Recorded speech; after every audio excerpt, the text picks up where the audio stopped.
Ladies and gentlemen, we are back at it. We are live, episode number 19 with Coach King. Is that what they call you?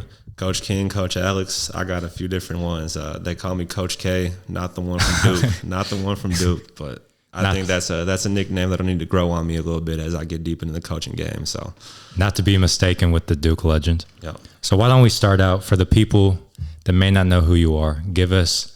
Tell us who you are, where you've been, where you're at right now, how you got to where you are right now. Take us through your journey.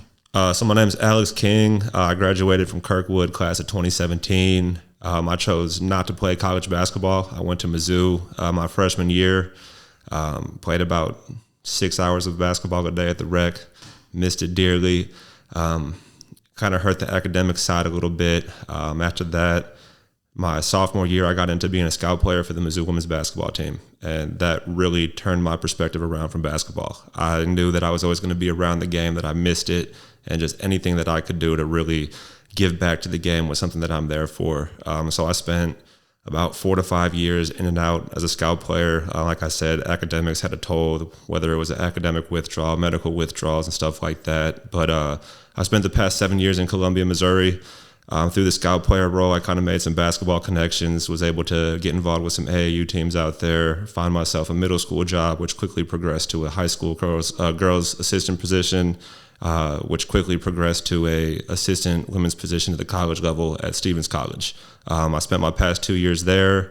Unfortunately, we had to part ways because of some academic stuff I hadn't taken care of, and fortunately for me, the time and work I put in, it found me a new home pretty quick, and I just recently relocated to Jefferson College down in Hillsboro, about 35 minutes south of St. Louis. So past 7 years, I've kind of been away from the St. Louis area. I've been coming back for games and stuff, but for me, it's been a grind academically, trying to get better at what I do every day as a coach, and then taking care of some health stuff along the way too. So I'm a pretty straightforward guy. I'm open to anything. Big thing for me these past 7 years has been academics, basketball, and health. So that kind of is me in a nutshell. I'm pretty simple. I'm pretty straightforward. That's fire, bro. Yes, sir. It sounds like with the coaching stuff, it may have like snowballed kind of quickly. Yeah, for sure. Is that what it was? For sure, for it you? definitely did. I did not think that I made some connections through the Mizzou women's basketball program. Coach P, her husband, actually reached out to me when Michael Porter Jr. was starting his MPJ Elite and PBA, which is Porter Basketball Academy. Starting their two programs. The PBA stuff is more for the younger kids, more fundamental based, trying to get them in. Their big thing is like repetition is the key to success. And I got a text message from him asking if I wanted to be a part of this AAU program and kind of started from the ground up and work at the real base level with them. And at that time, there's a few AAU teams I was coaching with before that I made. It's all connections in the world of sports. But once I met those guys, they got me in with the PBA program. It progressed to that high school job. I actually got a chance to step in as like the interim head coach over the summer. Our head coach was out on maternity leave, and college coaches took notice. I actually had a freshman point guard. She was a rising sophomore that year. Her stepfather was the head coach at Stevens, and through the summer, him seeing me step in as the head coach, he called me. He had a couple of assistant coaches drop out and was like, "Look, dude, like I want you to come coach college basketball. Like I can't pay you a lot." And I thought I was in trouble when he called me, man. I was like, "Oh shit, like I messed up big time." And he gave me that call and was like, "I want to bring you on. I can't pay you a whole lot." And I stopped him in his tracks. I was like, "Dude, like I'm 23 years old.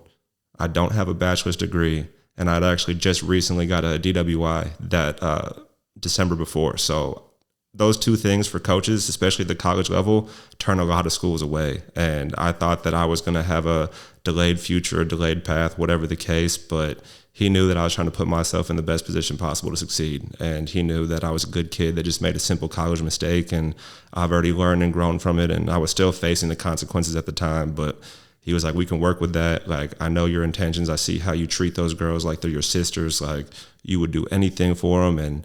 And that's what caused him to bring me on to his college staff. And that's all she wrote from there, pretty much. You mentioned relationships, and that's all it is. And that's 100% true. Just the networking and like the who you know. And then I also think there's like, if you're a shit coach, it doesn't matter who you know, like nobody's going to want to co-sign you. Your reputation is huge. Yes. Yes. Because then that's their reputation. Yep.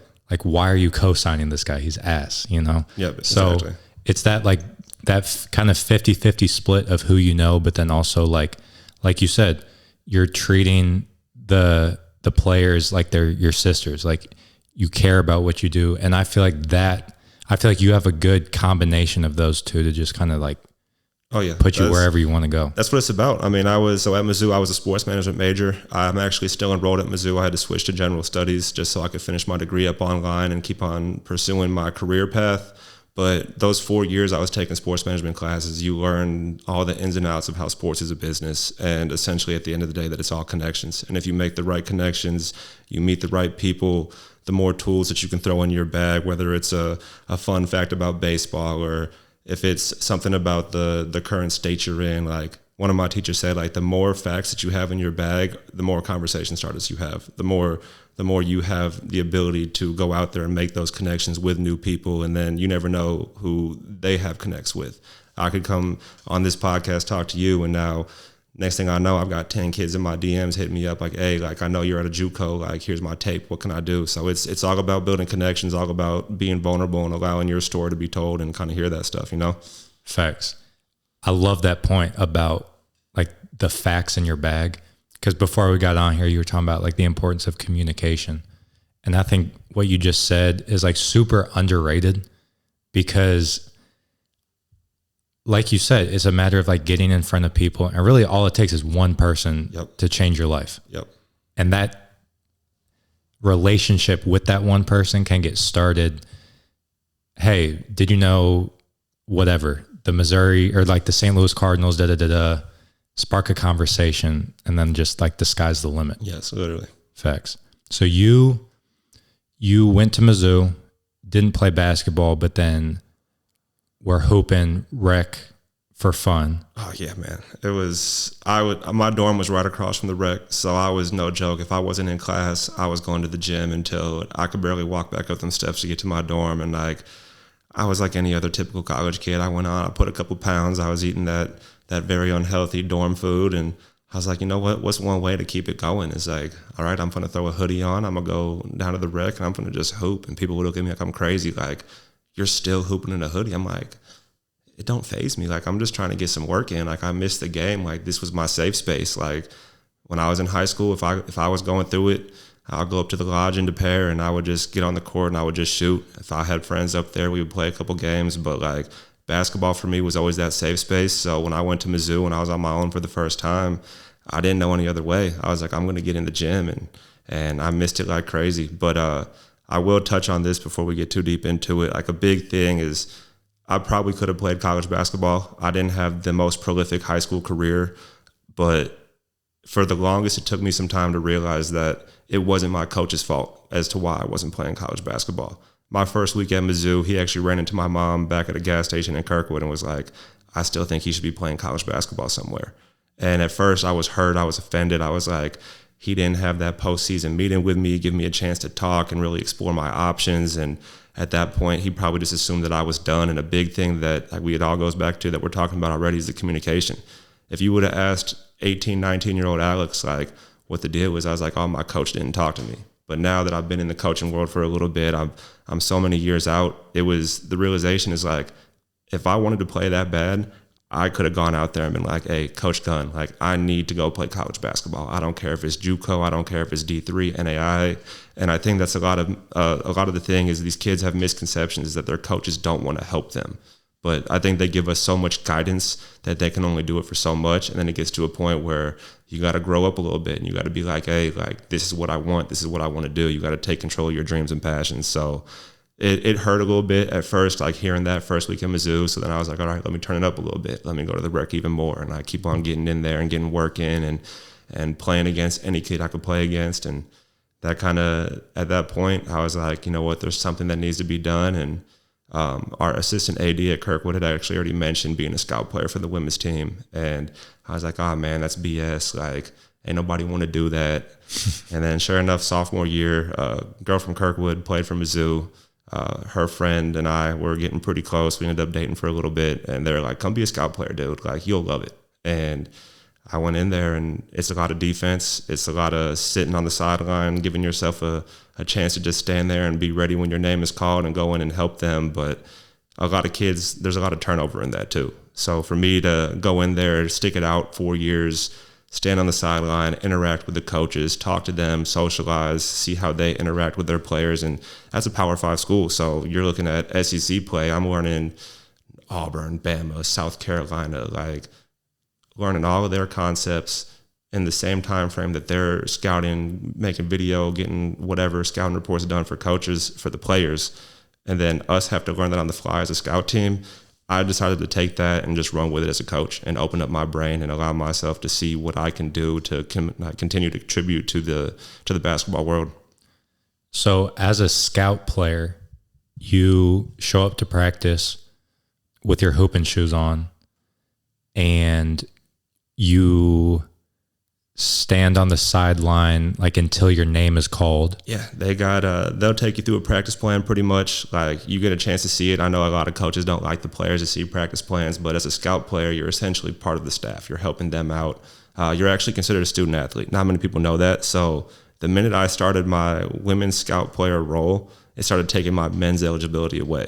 So my clock started ticking, which is a big misconception. Kind of killed me wanting to go play college basketball, because I was like, okay, my clock's burning up. But yeah, you go in there, there's days where they'll use you for an hour and a half straight, and they're going full roster against you. They're getting subs, they're getting people changed out, and you ain't getting no break. You don't get water. You're sitting there, you're grinding, you're working.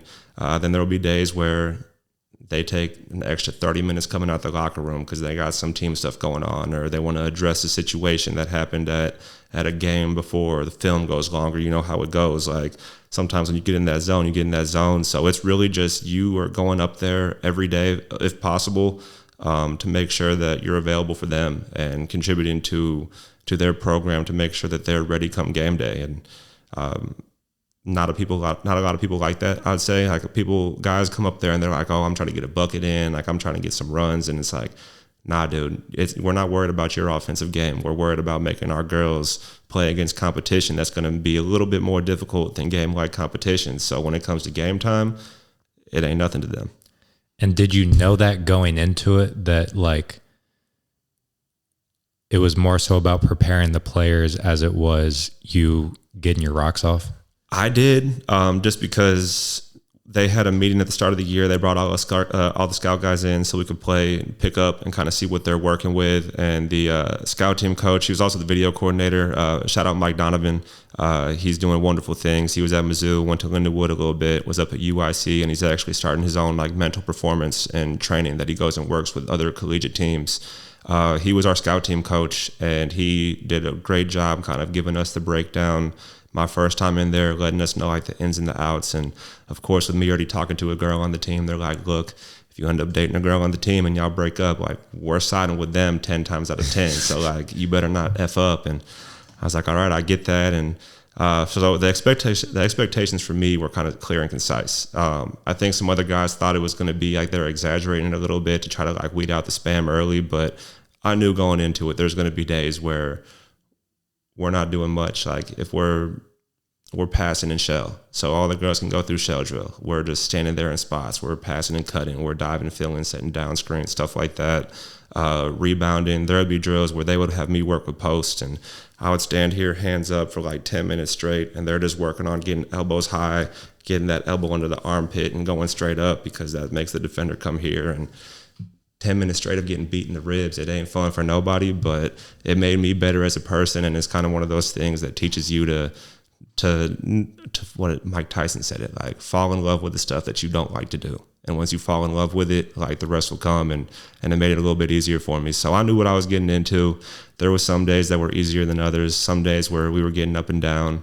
We would play full scrimmages against them like once or twice a year before the game started, bringing an actual official and stuff like that. So like, you got your time to shine. Like, it was fun. When you got your time to shine, you would go show out a little bit and play that game and not take it easy on them. Like, you don't go 100%. You're going probably good 75 to 90%, but small things like, there ain't going to be many girl hoopers that are going out there and skying and pinning someone's stuff off the backboard, or if you get a fast break and you go down to punch it, like, yeah, it looks good. It feels good for you. But like for the moral side of them, it's like, you can't be doing that because like they're not going to experience that in the game. So like me jumping up and throwing somebody's stuff. I think the one school was South Carolina, but when you look at their track history of All-Americans they produce, especially All-American bigs, like it was like, okay, Cordosa, she's 6'7", so she's taller than any scout player we got. They're like, yeah, you can jump and leave your feet. Like, I want you to block any shot that comes in the paint, but it is real system-based. And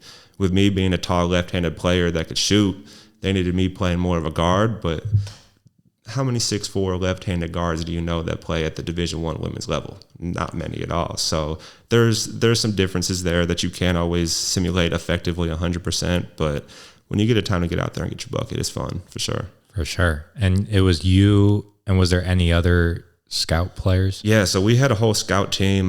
We had a handful of kids from St. Louis. There's a lot of turnover, in all honesty. So the 4 years that I was there, I pretty much had a brand new scout team almost every single year. A kid, I'm drawing a blank on his name. He was the assistant coach at Viz last year. No, Incarnate Word, sorry. He was the assistant coach at Incarnate Word. He actually ended up coaching the game in the state championship for him. Okay. He was a scout player with me for a little bit. I think he just went to Webster University as an assistant women's coach. He was a former high school kid, played in St. Louis for a little bit. And we had some bucket getters. We actually had one year we had a couple former D3 hoopers that realized they didn't want to play basketball anymore. They just want to go to school. There were some Wisconsin boys, and they came down, and there were some talented kids that would come in and be scout players. And then you would get some that were for people that are familiar with Mizzou, like the Antlers, like their little third-party student section that camp out for every basketball game and football game. My first year, we had a freaking Antler on the scout team. And he didn't know anything about basketball. He was goofy, uncoordinated. But to see him grow as a scout player and someone who just wanted to do it as an extracurricular, but to see him working his ass off every single day and knowing there's going to be times where we couldn't afford to have him out there because he was going to hinder our scout abilities, but allowing him to learn and grow, and to see him do that while still being a goofy Antler that is tormenting girls and guys at the Mizzou basketball games on the opposite team, it was hilarious. But it was a great experience. I know a couple other Kirkwood kids. I think one was a scout player at Ole Miss for a year or two. So it's a great way that if you do step away from the game and miss it, if you go to that Division I institution or even Division II, Division III, people are always looking for scout players because it really does help elevate the women's side of the game. So for me, it was more of a experience to grow and just learn. That's a big thing that I've been trying to do in my life as a whole, especially as I've gotten older, is allow myself to learn and grow, and where can I put myself in opportunities to keep on doing that. Before we move in the linear progression of it, let's backtrack to Kirkwood for a minute. Let's do it. So class of 2017. Yes, sir. You grew up going to Kirkwood Middle School. Yep, I'm Kirkwood born and raised. Okay, so it was always, I was a Kirkwood. You always knew you were going there. Yep. My dad was a CBC guy, so for the longest, all my uncles went to CBC. My grandpa's in the Hall of Fame there and stuff. So I was like, you know what, I want to go to CBC. I want to follow the family tradition. And then my dad's like, you got to wear khaki pants and a collar shirt every day, right? And I was like, nah, I'm good on that. And looking back on it too, as far as my love for the game goes, I would not have played at CBC. I don't even know if I would have made their JV team at some point at CBC. Just based off of when I fell in love with basketball as a middle schooler to where I progressed as a high school kid, I was behind the curve. I was a 3-sport kid: soccer, baseball, basketball. I was a big baseball kid. I loved baseball, bro. Same. Big, tall lefty. I played first base. They got me pitching as an 8th grader. I actually hurt my elbow. I was one batter away from getting Tommy John. Wasn't even throwing a curveball yet. And when you can't bend your elbow past here, but you can go in the gym and you can shoot a jump shot, I was like, okay, bet. This is kind of where I'm going. My friend group was more basketball oriented, so I was kind of like, nah, this is what I want to do. But yeah, Kirkwood born and raised, Tillman Elementary School, North Kirkwood Middle School, Kirkwood High School, and that's about it. Yeah. And so Bill Gunn, Coach Gunn, I had one brief interaction with him, shaking hands after games, my senior year. Other than that, I've just seen him from afar. From what I've seen and what I've heard, I have a lot of respect for him. Yeah. Like he's definitely more like, I mean, we call it old school nowadays, Yes, definitely. But really all that is just like enforcing discipline and habits and stuff like that. And I feel like that's what young men need. It's the word I use frequently is structure. Is as a coach, we had to provide structure for these kids. We're not going out there. We're not doing it for them. We're not going to take it easy on you. But a lot of athletes need a little bit more structure in their lives. And if we can provide that as a coach, I think that it can do a lot of things. And I think Gunn was kind of the driving force in doing that for us at Kirkwood. Is not saying that every kid took to it the best way possible and adapted to it and ran, but he was doing his job as a coach to provide as much structure as possible and know that if we want to get in there and work, that it's our responsibility. I mean, you're a Webster kid. Our rivalry runs deep. We're more of a football school. You guys are more of a basketball school. But even to this day, and I haven't talked to Coach Blossom myself personally, but I tell people that the respect that those two coaches have for each other, that they would probably argue that they are just as good as coaches. The only thing is Blossom's got all the accolades to show for it, and Gunn doesn't. So that's when you get into the whole like ring debate with like the GOATs and stuff like that. But when it comes to coaching style and it comes to respect for players, I truly, genuinely believe that Blossom and Gunn mirror each other very, very well. And that is part of what made the Kirkwood-Webster rivalry, whether it showed on the scoreboard or not, like it made it a driving force because they both knew what they're doing. They're both hard-nosed guys. They're not going to put up with bull crap. And they just want the best for their kids at the end of the day. So I've got mad respect for Gunn. Me graduating in the same class as Sam. My middle brother actually graduated in the same class as Gunn's youngest kid, who ended up transferring to DeSmet when he no longer was coaching at Kirkwood. So him and my family have got along pretty well. I think he's phenomenal. I think that his basketball career as a coach was kind of short-lived. Story that I don't want to even get into to this day. I think a lot of people that know about it, but even today in the coaching world, like people down in Hillsboro, if I bring up Gunn's name, they're like, "Oh, I know Bill." Like I'm like, "Yeah, you either know a lot of good things about him, or you had to face him at some point when he was back a youngin and he was still getting the bucket." Like he's got a lot of history in this state, and a lot of people got a lot of respect for him, and I think that's helped develop me into the young man that I am today. That's what my next question was. I also want to say that you mentioned like Blossom has the accolades and stuff and Gunn doesn't.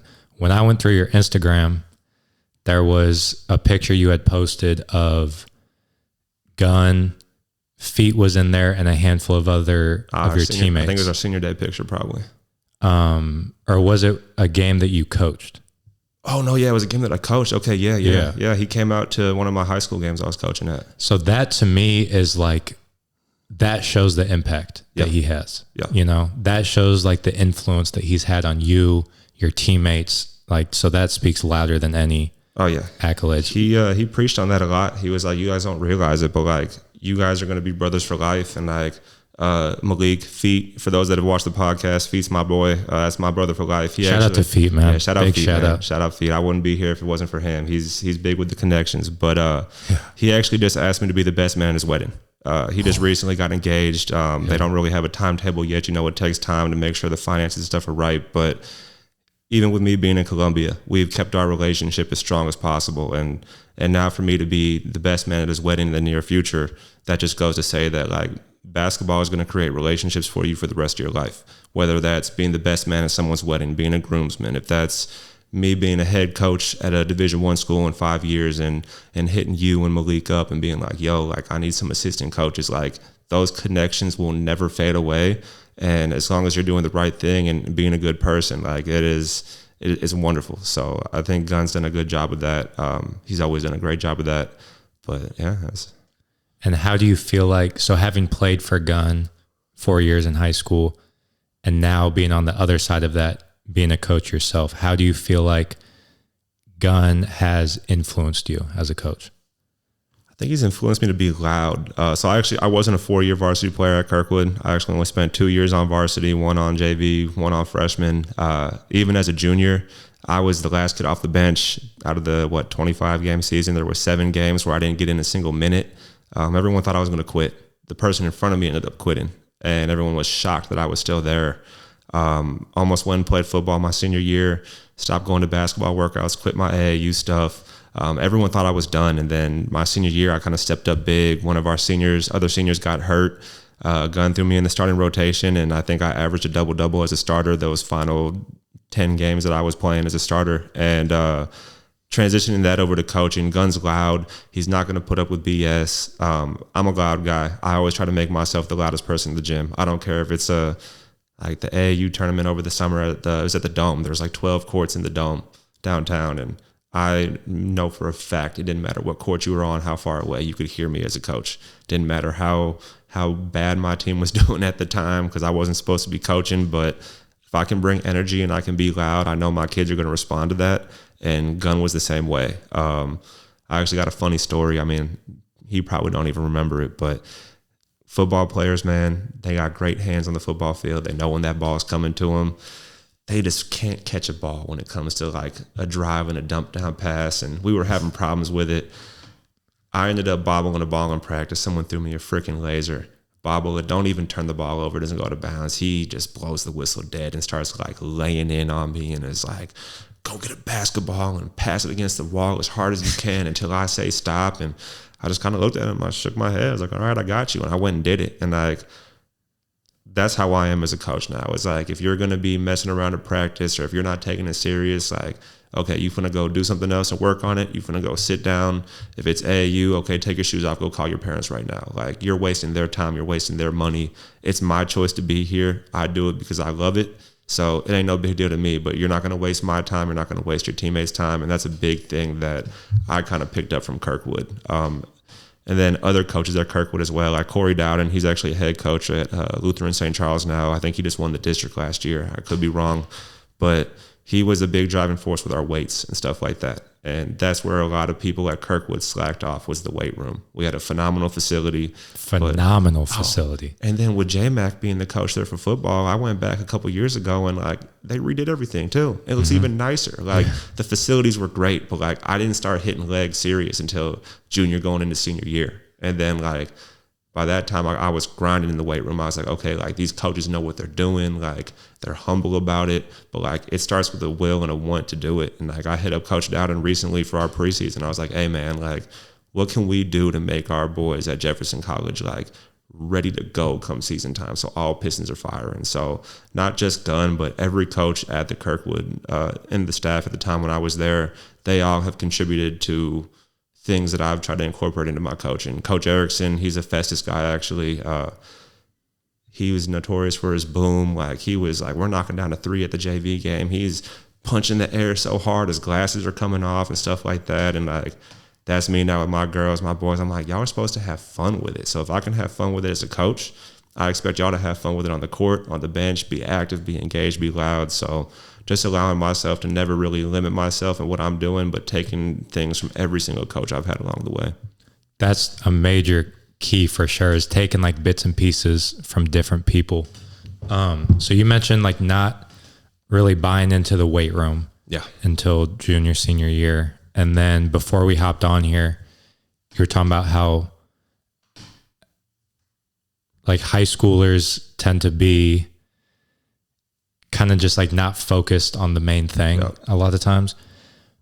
What do you think that is? Is that just like being 17 years old and just being distracted, or like what do you think goes into that? I think it just comes with being a teenager, and everyone at that age, they're going through puberty. Some people started it early. Some people are the late bloomers. Everyone in high school is trying to figure out who they are. And then especially in today's world with society being such a social media prominent era, is like they feel like they have to fit in with the in group at all times. And if you got 5 kids on the team that are pure athletes, they got a 30 to 40 inch vertical just naturally. They don't have to lift a single weight, and they just look like they're just in the weight room 24/7. Like people are like, oh yeah, I can go compete with that. Like if they can do it without doing it, I can do it too. And I think it just comes with us being young, immature, brains not fully developed, thinking that we can do things that we can't.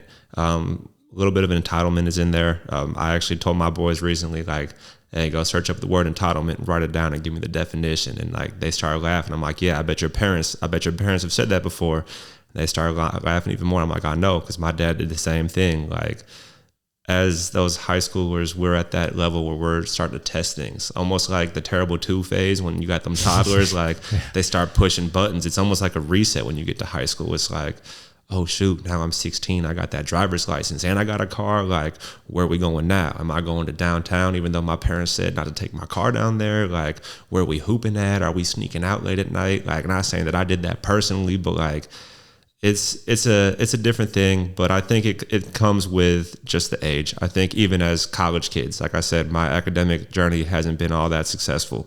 And a lot of that was being immature, thinking that I could handle things I wasn't ready for, that want to be independent, even though you're not ready to be independent. Like, people don't realize what being independent truly like includes. And I think high schoolers think they're ready for that and think that they know best, and they're kind of in that pushing button phase. College especially, because like you don't, in my experience, that was the first time that I didn't have anybody like looking after me. Yep. Even just academically, like if I didn't want to do the assignment for homework, shit, go ahead. Like, ain't nobody making me do it. Exactly. It might pop up as a 0 in the grade book, but I can try my luck. Oh, hey, I thought I turned it in and I didn't. And like, everyone's done it, but people don't realize it's like these professors, whether it's high school, college, they've seen absolutely anything you can imagine. Like, they are constantly dealing with the ins and outs of people BSing, people thinking that they can just coast by, and like, it's a little bit different. Like I said, I'm still in school now, so like taking online classes, like it's a little bit easier than it was several years ago when I was trying to take some online classes. But they think they can just coast, and it's like, at that point you can do that, but you're not retaining the information either. And it's like, whether you got a certain opinion on the gen eds that you take when you go to college or your major related courses, like, it all has an impact. Yeah, you might never talk about social studies or history again, but being able to have the discipline to sit down and do that work and then see what impact it has. Like, seeing you, it might suck to sit down and do the same homework every single week, and it's 10 questions and they all have 5 different parts on it, and like, it's tedious, it gets boring. But if you can train your brain to be good at that, when it comes to the other life things like paying the bills, making doctor's appointments, going to the dentist, stuff like that, you realize how the academics still plays a role into that stuff. Whether the academic system is up to par or not, it can still contribute in ways if you decide to make it help in that way. Yeah. I think the actual content and stuff that we learn in school is BS. But like you said, it's like the time management skills, yep, stuff like that. Now, is there a more efficient way to learn those time management skills than taking 15 credit hours a semester and then like paying all this money? Probably. But I do think it is like good time management, good, like, especially, so you mentioned online classes. Yep. What I found during 2020 when everything was online was like, I learned how I do it the best. I found out that for me, let me just lock in for 2-3 hours, get everything done, and then I can just have the rest of my time for myself. I think that's a valuable skill for sure. That's a big thing for sure. And like, even with that, is like, if you're locking in for 2 to 3 hours, it doesn't mean you have to sit down and not do anything else for that time. Big thing that my mom kind of got me into the habit of doing is like, set a timer. Set a timer for 30 minutes, do 30 minutes of schoolwork. Timer goes off. Okay, give yourself a 5-minute break. You can stand up and go stretch. You got a pet, you can go play with your dog. You can be on TikTok for whatever for 5 minutes. That 5 minutes is up. Timer goes off. Okay, now it's time to lock back in. Now let me set that timer for 45 minutes and increase it by 15. So I did 30 minutes, 5 off. Now I'm going 45. Then that gets done. Okay, because I did 45 minutes, I can give myself maybe a 10-minute break this time, depending on how much work I got done. But realizing that, like, even when it's time to lock in, that you can still afford to give yourself those brain breaks and give yourself that time to take a step back, breathe for a second, look at what you've done and look what you've accomplished. Like, a big thing that I do now is I'm writing down lists, and when we got our phones, I put it on my notes. I know you get so much more gratification and like a release of dopamine if you write it down and say, okay, I got homework 1, 2, 3, 4, 5 to do by Sunday, and then you complete 1, 2, 3, and and then you go to that paper and you cross it off, like your brain is actually releasing those chemicals and stuff, and it makes you feel good, just like getting a hit of nicotine or anything like that. Like, it is going to release those chemicals in your brain, but you're doing it in a much healthier aspect because you're checking off that list of what you've accomplished, and your brain and your body seeing that alone is going to release things that are greater than any other supplement, drug, whatever you're using to cope with things. Like, it actually helps, and you're never going to see that unless you give yourself the time to actually try that and see what it can do. A lot of people will do that. They're like, oh, I've done it once or twice, and like, I ain't feeling it. It's like, okay, but that's not consistent. Like, if you're trying to build that habit, you got to do things, like 21 times or something like that to start a habit. Like, 2 times ain't gonna cut it. So making sure that you're consistent with it. I think a big kind of talk that we've been talking about is that the repetition, staying consistent, having structure. And sometimes that comes from other people. Sometimes that comes from yourself. And a lot more times, if you take a step back and look at what you're doing in life, it comes from yourself way more than people will ever admit. And I think when people start to realize that, that's when they really start to see the changes in their lives. Absolutely. For sure. So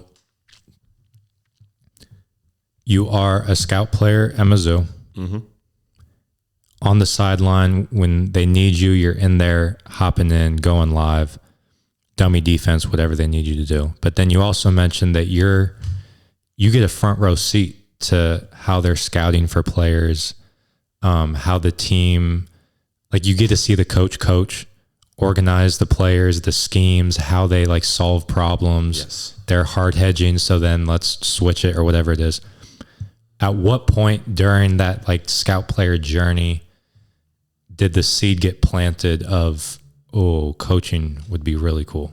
I ain't gonna lie, it was almost instantly for me, because like, when you're in there, you're close with the girls on the team, you're talking with them. In my situation, like, I got the opportunity to hang out with them outside of practice, after games and stuff like that, and not just see it from firsthand experience at the practice, but also get to interact with them after practice, whether I'm kicking it at their house with them and we're watching film, or they just got done with the game and we're all going out to eat, and like hearing them kind of rant about things. And it's just like any team, like, everyone's going to talk a little bit shit about their coach from time to time, or like, oh, they was bugging today, this, and this. And then your teammate's going to give you crap, like, oh, yeah, like, you should have knocked down that 3, or you're over here smoking my assist on the layups, trying to get extra rebounds and stuff like that. So as soon as I was in there first week, I knew instantly that, like, I had found a new home. And I was like, this is what I need to keep on pushing myself to succeed and have motivation. They very quickly got me involved with some of the alumni that had just graduated the 2 prior years, who were starting an AAU team. And they're like, yeah, like, as soon as AAU season starts up in the spring, like, if you want to coach, like, we'll have the tryout and you can come get in there with us, get in the lab and get after it. And so, like, almost like I said, the first week or 2 of me being a scout player, I was like, nah, like, it's basketball. I love it. Actually, when I was at the high school level, they got that MBCA clinic, the Missouri Basketball Coaches Association. They had it at Mizzou Arena when I was at the high school I was at coaching. And Chris Beard was there. It was before he had his little downfall at Texas with the personal stuff. But he said something very early on. He said there's 3 types of basketball players: people that like basketball, people that love basketball, and people that live basketball. And within the first 15 minutes of being in the gym, you can put almost any player in one of those 3 categories. And even though I didn't know that at the time, starting my scout team stuff off, by the time I heard that, I was already like 2 or 3 years into being a scout player. But then I heard him at the coaches clinic say that, and I was like, damn. I was like, that's deep. Like, at that point, I was like, I live basketball. Like, looking back on it, like, I'm a scout player. I'm going to the rec still. I'm coaching AAU. I get to the high school level. I got the league pass. I'm watching every single NBA game I can. It's to the point now where the past 2 years at Stevens, like, if I'm making a scouting report, I'm watching film on my laptop, I got to have basketball on in the background. Like, that's my white noise. Like, I tell people I am a basketball junkie. Like, if I could shoot that up and give it to me instead of some insulin, bro, like, I would shoot basketball up in a heartbeat. Like, I live it, and I try to preach that to all my players. Is like, what category are you in? So as far as scout team went, I found that out early, and I was like, okay, like, this is something that I can make some noise with. And I know that, like, a lot of people talk about having different plans, plan A, plan B, plan C. By that point in my college career, I was like, nah, F that. Like, this is my plan A, B, C, all the way through Z. Like, I've got the passion, the love for it. It's only a matter of time that when I put in the work and dedication, that by the time it's all said and done, I'll be at the top. And being a scout player just really jump-started that for me, for sure. And that's such a powerful point to get to, is that's my plan A through Z. Mm-hmm. Because then the mindset shifts from if to it's not a matter of if, but when. Yes. Because like you said, your entire life, you live basketball. Yes. So then those like actions that you take, it's only a matter of time before the like external circumstances match those actions. Exactly. You know? I mean, and you look at all these great coaches. Like I said, like I'm not a Duke fan, but I got mad respect for Coach K. I'm a big Roy Williams guy. If you look at his story and what led to him being the head coach at UNC for such a long time, like just because it's my plan A through Z doesn't mean that I'm going to just do that and only that. I know I'm going to have to make money. I'm going to have to survive. There's bills to pay.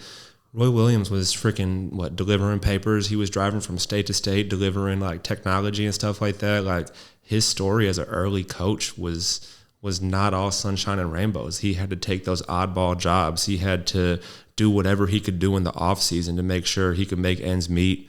And you look at it now, and he's one of the most well-known coaches in college basketball. You could argue in basketball, period. Like if you think North Carolina, they've got a couple great coaches that have come through in there. Dean Smith, and then that's the Roy is a byproduct of that. And like you go read his memoirs or you look into his story, you see that yeah, he's some old guy that was coaching there, and people were like, oh yeah, he's going to retire soon. He ain't making it. Like, but his entire career, he had a winning program that was known globally, and the impact that he could probably contribute to that team based off of his personal story and just sharing that with them and seeing, like, allowing them to see that you ain't always going to have to, like, you can't just get it given to you. It's not going to be a handout. Like, you're going to have to make ends meet. You're going to have to do stuff you don't want to do.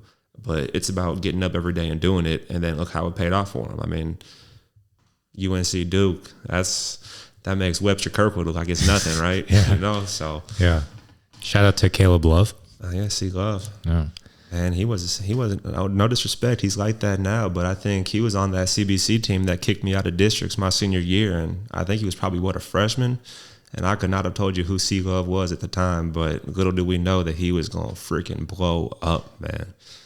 We played them my 15U AAU year. I played with Team Ramey. That same year, he was in 8th grade, played with Team Ramey, and we played each other, and he was getting off.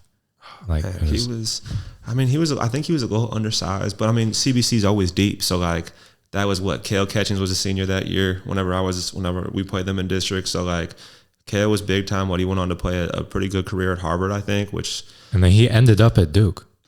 Yeah, that's what I'm saying. Like, that's, if you can go do that, I mean, like I said, I wanted to go to CBC. I actually went to CBC camps growing up, like seeing the Josh Websters and stuff like that, like seeing them work the camps and growing up with them a few years older than me and being like, okay, I'm trying to get on their level so I can go up there and hoop with them.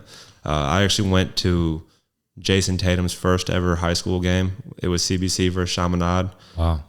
My dad, we were sitting right behind the bench. It was McCormick's last year there before Tatum's dad stepped in and took over as a head coach, and there was 10 Division I kids starting the game. It was Jordan Barnett, Jordan Barnes, Pat McCaw was still there. Wow. All those Chaminade kids, and my dad's like, he's going to go one and done, and Tatum's going to be a top 5 draft pick. And I looked at him, I was like, you think so? And he's like, yeah. And I doubted it, but like, knowing St. Louis and having the respect for the talent that I had as I got older, because I was that middle school kid at the time. Tatum was a year above me, but seeing his work ethic, starting to pay attention to the Ball is Life stuff, and seeing people's highlight tapes and just hearing from the word of mouth, like what he does to put the work in, even as a high school kid. Like, seeing that game was a real big eye-opener to the competition that St. Louis has to contribute at all levels. And granted, that's private school, so there's a little bit of recruiting and stuff getting involved there, but like, seeing that game as an 8th grader and that being like the first basketball game outside of anything Kirkwood related that I had been to pretty much, I was like, man, this shit is different. Like, if you want it, like, that's 10 Division I kids starting right there. Like, these teams could go compete against some college teams right now and probably blow them out the water. So, like, seeing that and then seeing the Sea Gloves and stuff blow up through there, it's just like, damn. I mean, Webster, you had Cartier, Ramey, like, Cam Potts was like that. Like, y'all had some dogs. And, like, me being undersized, having to guard a Cartier and stuff like that, like, I had to buck up early in high school. I was like, oh, man, like, I was listed at 6'4". I was probably 6'2". I grew after high school. I was one of them kids who was 6 foot as an 8th grader and kind of flatlined a little bit. But, like, you didn't have a choice. You can't just back down and quit. But, like, St. Louis has some freaking dogs, bro. Public school, private school, it don't matter. Different, bro. What do you think about the, not even argument, but just like the narrative that so Caleb graduated in 2020. The narrative that after 2020, the talent in St. Louis kind of fell off? I wouldn't say it's fallen off. I would say, honestly, with the transfer portal, it's just changed the perspective of a lot of college recruiters and college coaches. I do think there was a little bit of a fall off. I will say I came back a couple years ago, went to a Kirkwood, Hazelwood Central basketball game, varsity game. Kirkwood won. Last time I played Hazelwood Central, it was the Xavier Sneed era. So like they was talking that talk. They was getting in your ear. They was trying to press up. Like, dude got away with a goaltend after I nabbed like a half court gap steal. Like, he tried to LeBron pin that thing, and like to see Kirkwood go and beat Hazelwood Central. But I know Joe think the score was like 36-30. Sounds right. Yeah. I was shocked. I was like, what am I watching? Like, this is bad basketball. And I don't know if it's just that year. I think it might have been before COVID. I can't even remember. It was either before COVID or the year after. And like, I didn't know if it was just like people like stuff had just changed or what. But I feel like, especially me being on the men's side now, transitioning from 2 years at a girls' school coaching college ball to getting this JUCO like offer, I've been down in St. Louis recruiting my butt off. I've been trying to get into the Ramey, like the fall league. Ramey does a great job of giving those kids exposure. Lewis and Clark across the river, they have a fall league where teams get to actually go and play. So the amount of gyms that I've been in the past couple months, I think that the talent level is starting to skyrocket again. I just think a lot of kids are getting overlooked because now at the college level, you can transfer and play right away. So why am I going to take a 18-year-old when I can take a 23-year-old who's got 3 or 4 years of experience and was playing on a winning program, and he can come in and contribute right away? So I don't think it's a knock to the talent in St. Louis. I just think that college coaches are straying away from that, which even more so to kind of tap into that is I saw something a couple months ago. The NCAA is debating on taking away the national letter of intent. You take away the national letter of intent, and then on top of that, they're trying to give them an automatic 5 years of eligibility, not including a red shirt. So you technically get 6 if you get the red shirt. And it's the same boat as like the NIL stuff. You don't know how quickly they're going to progress with that. Like, we went from saying, oh, it's probably good 5-7 years out before NIL is a thing. And then next thing you know, New Year's hits and college kids can make money off their name, image, and likeness now. I think it's the same thing with this boat, but the fact that colleges are trying to give them an automatic 5 years of playing eligibility and remove that national letter of intent, I think it is going to put a big ripple in the college basketball world and college sports in general. That's saying, oh, I'm going to go commit to Mizzou for football, but then when Alabama offers me, I ain't got to ask to be released. I ain't got to do none of that stuff because I didn't sign that national letter of intent. I can just say I'm withdrawing my commitment now, and I'm going to Bama because I got a better offer. So I think it's going to throw college sports into a whirlwind, and it's going to make it even more difficult for these high school kids that are trying to get to the next level and compete, in all honesty. Because then at what point, so I commit to Alabama, I post on Twitter, blessed to commit to Alabama, and then at what point does it become official if there's no national letter of intent? That's what I'm saying. I don't know. I haven't been able to sit down and research it. It was one of those things where I just kind of saw it come across a couple feeds, but those are all those questions that, like, when I was a sports management major at Mizzou, every day we're going to class, we're talking about current events. Hey, how can we do this? Or if we think this is what's going to happen. What are the consequences of it? So those are questions that the NCAA coordinators and directors are all going to have to sit down and establish. And I think they're doing it to try to combat the NIL and kind of give some more balance to it. But there's still no structure in the NIL world. So that can just turn into oh, shoot, now they don't have to sign a national letter of intent. If I really want that kid to come to USC, I'm going to have a donor or a sponsor say, hey, like, if you decommit from Mizzou, I got 1.2 mil waiting for you. To an 18-year-old, no, 1.2 mil. All right, bet. I'm going to get that Hellcat. I'm getting a couple J's. I'm getting a couple chains. Like, I'm going to get myself dripped out, be rolling on campus. Like, everybody's going to know who I am. And like, in today's generation, that's enticing. If you can put that stuff on, and if you get the money to go get whatever car you want, like, that's what attracts kids these days, is the materialistic things. For better or worse. Yes. Probably worse. More times than not. Yeah. More times than not. More often than not for worse. So you mentioned something earlier when you were on the scout team about hanging out with the players, like outside of games, outside of practice. I think that is extremely valuable.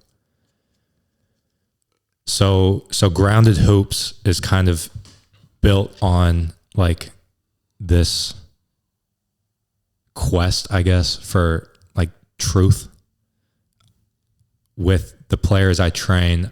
Like, no BS, no politics. Like, I'm not a teacher, I'm not a coach, you know. Just tell me like it is, you know. Tell me what you're feeling. Tell me how you like. Tell me the truth. I think your experience is extremely valuable because you are a scout player, so you're in practice, seeing the coach the players, seeing the coach do his thing. And then you're also able to be outside of that environment with the players, and then they're just chopping it up amongst themselves, and you're able to see how they respond to that. Yep. Is that something you... Because then I would imagine that then you're seeing them say, like, kind of talk shit or whatever on whatever happened.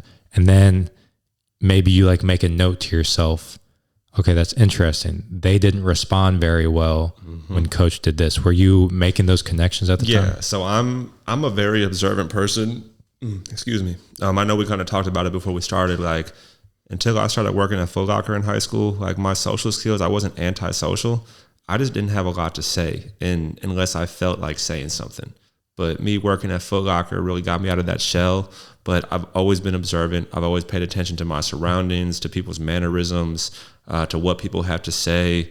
And I've got a really vivid memory, so I always try to remember as much as possible. And whatever the case may be with that, as soon as I got into there, like, I was like, okay, like, whether I was talking to my girl at the time, like, and hearing what she has to say and like seeing her perspective. I know I ain't no coach to her. I'm just some boy that's trying to seal the deal with her and be boyfriend and girlfriend and be booed up and we both love basketball, this and this. But like, I'll get in the gym with her and I'll be like, hey, like, she was a knockdown shooter. Like, she could shoot lights out with anybody, bro. And she gets in the gym and she's getting shot. She's getting tired. She's catching straight up. And then she's ripping into her shot and all her shots are coming short. The amount of time she wanted to like beat my face in because I was telling her to use her legs. And she's like, it's not always my legs. It's not always my legs. I'm like, it is though. Like, if you look at your shot, your mechanics are all the same, but you're getting tired and you got to think it's fourth quarter. And like, your coaches are telling you it in practice. So I know what I'm seeing. And like, if I didn't agree with them, I would tell you that I don't agree with them. Like, you're doing this instead of this.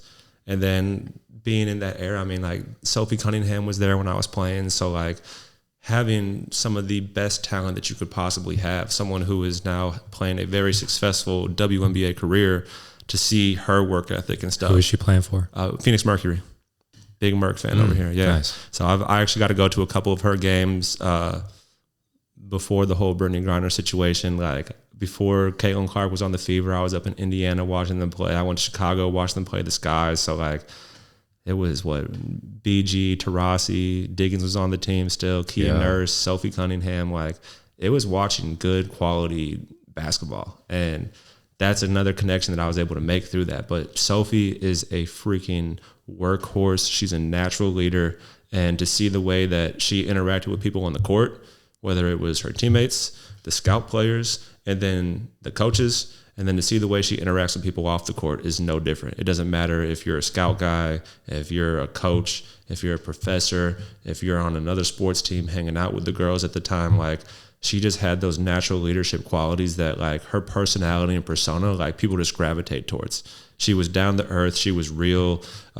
She's like any other college kid. She would like to get wild and have fun and stuff like that. But, like, she did it at appropriate times. And she knew that when it was time to work, it was time to work. And you never had to question if she was putting that work in. I mean, like, after her senior year when she graduated, we're playing some pickup with the coaches, and she's coming in. She's getting ready to train in for the draft and stuff. And, like, her freaking goofy ass was wearing some low-top shoes. They had one rule at Mizzou. Sophie can't wear low-top shoes because she's going to roll her ankle. Sure enough, she's running down the court.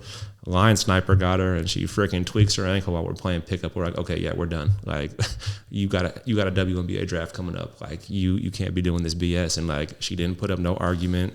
She didn't say, oh, no, I'll be good. Let me go get it taped up. Like, she knew. So hearing from, like, somebody who had such a prominent career at Mizzou and being around that, and then seeing the other girls that were underclassmen that would respond to her, seeing how they responded when she left, that was a big thing too, is like, they didn't have no voice. They lost the face of the program. And you probably get it at some point when you got a Courtney Ramey and you got a Cartier in your program and they step away. I mean, I can't speak for y'all because I wasn't there, but, like, sometimes when you have two people that are like that, it's hard to figure out who's going to fill that hole, or whether they are the most vocal people at practice or not, or the most physical. Like, when those people step away from a program, there's either programs that are so close-knit, it's next man up mentality, and then there's the ones that are close-knit, but then when that one person, that two people step out, they just all looking around like, all right, like, hey, you want to step up and lead, or am I going to step up and lead? And, like, they struggled with that. And then that's kind of when I started to see more things that the coaches were doing and the players were having more issues with it. And I think that's kind of where the disconnect was, and that's what really helped put me at an advantage as a young up-and-coming coach, was like, okay, as a coach, you got to be adaptable. As a person in life, you got to be adaptable. But with somebody as prominent as her leaving a program, who's going to step in, who's going to fill that void? Are you rocking with your upperclassmen, or are you just going straight to a rebuild with your underclassmen, bringing them in? And seeing the way that that situation was handled really allowed me to grow as a coach, kind of seeing, like, okay, like, now are the coaches keeping their promises? Are the coaches changing their game plan up? Are they defending different? Are they running their offensive schemes different? All that kind of stuff I just started paying attention to, and seeing how it worked at practice, and then hearing from them off the court, whether it was, I mean, I think they got smacked by Princeton. They got absolutely smacked by Princeton. And they ended up getting, like, robbed or something like that the same night. Like, someone knew they were, like, the team was all going to be out. They all lived together, and a couple girls got a lick hit on them, lost a whole bunch of shoes, PlayStations, and stuff like that. It's like, it was just like a shit night. And, like, hearing them talk about it, and that goes to, like, instead of being like, oh yeah, like, coaches tweaked on the game plan, this, and this, I was like, no, y'all got to look at it. Like, you guys just got your ass beat. Worst beating I've ever seen Mizzou women's basketball take. And then a couple of y'all teammates got robbed. I was like, are y'all talking, like, bad or mad at the coaches because they actually didn't do their job, or are y'all just upset because y'all got your ass whooped and then some of y'all got robbed? Like, it all ties into each other. So in that situation, I was like, okay, like, I got to take what they're saying and take the win and loss out of it, and then really see what they're saying about it, and then, like, take it back as, like, okay, are they more pissed off taking that anger out on the coaches because they got robbed and this, and this, or is it because they coaches really didn't know what they were doing? And then as I got farther along, like, I started seeing that stuff where it's certain coaches' scouting reports were a little bit more well put together, or that scout breakdown the day before a game where they would actually do their walkthrough. How were the coaches portraying themselves? Were they walking around confident, or were they walking around with their paper in their hand like a chicken with their head cut off, trying to get people in the right spots and making it seem like they threw it together the night before? Like, seeing that stuff really helped me grow a lot. And that goes back to what you were saying about like observing mannerisms, body language, all that stuff. Yes. Because I'm on the same type of time, like as a coach, the energy that you bring, the eye contact that you make, the tonality you use with your words. It's infectious, bro. Infectious. Yes. You set the tone. And so you mentioned being adaptable, which is fire. And then going back to what you were saying about, like, as a coach, you try to be like the loudest one in the gym, the discipline and stuff like that. I'm not sure if you're like Bill Gunning people, mother effer and all this stuff. I don't know if it's like that, but do you find yourself kind of tailoring your approach based on who you're talking to? Coaching? Yes, to an extent. So I'm a very positive, uplifting guy. I think a lot of times when people do yell, the earmuffs go on for a lot of kids. I was one of those kids where if you finna yell at me, I'm finna go like this, and I ain't gonna hear it no more. Because like, if you're yelling at me, you're probably yelling at me about what you're pissed off about and not trying to make me any better. But I'll be loud, and I will always be loud, whether it's practice, whether it's game time, AAU, college level, like until I get to the point. Like, I'm not going to be out there on a college bench talking smack to the point guard who's getting pressed by our guard. I'm never going to be that, but I'll be loud. I'll be boom, yelling help, gap. Like, I'm a very interactive coach. With the yelling, I don't think that degrading players has any benefit at all. I think there is time where the truth can hurt. And if you're slacking off, if you ain't going hard, I can tell you you're bullshitting. But I don't think any form of yelling that I do is in a way to degrade the players. I think it is just because I'm a high energy guy. I'm big. My voice is deeper. It's gravelly. I know I can project it a lot. So if I'm projecting, like, people realize that. And then they realize, oh shit, he's just being loud to be loud because that's who he is as a person. He wants to make sure everyone hears him, especially within his team. They're going to kind of like buy into that a little bit more. But I do think that I do tailor certain things to some players, especially more so in the AAU level, just because of the age groups I was working with. I got to work with one group pretty much from fifth grade going into sixth, all the way up to this past year, and now they're all freshmen in high school. So like getting to work with that group, I got to personalize that approach as the years progressed. Whereas with the college level, we have different expectations. There's certain things you aren't. I think my old head coach, as Steven said, it's one of two things. It's either ignorance or apathy. Ignorance, you don't know. Apathy, you don't care. At this point in your careers, you should know that every time a ball goes up, you need to box out. Or if you're in gap, you got to be letting your teammate know that you're in gap so you can build that trust with them. If you aren't doing it, it's not because you don't know. It's because you don't care. It's a choice. And to be a college level basketball player, you have that expectation that you know that stuff already. So I might lay into you a little bit more if you're not doing that. But I think as far as being loud goes, I can be loud and I can pick you up. Whether it's like, hey, you're not going hard enough. Like, or you get a good rebound every time, man. Like, that's how you need to rebound the ball every time. Like, letting them know that and kind of taking it into a positive approach. Let them know, hey, like, by me saying that in my tone, it might say you aren't rebounding the ball every time, but you just got a great one, and I just highlighted that. And now you just got that gratification of knowing the coach saw you go get that rebound, and like that might feel a little bit good. Like, you're like, I'm prideful of that. So now he's telling me, oh, if I go do it every time, imagine how excited he gets when I get 5 straight offensive rebounds.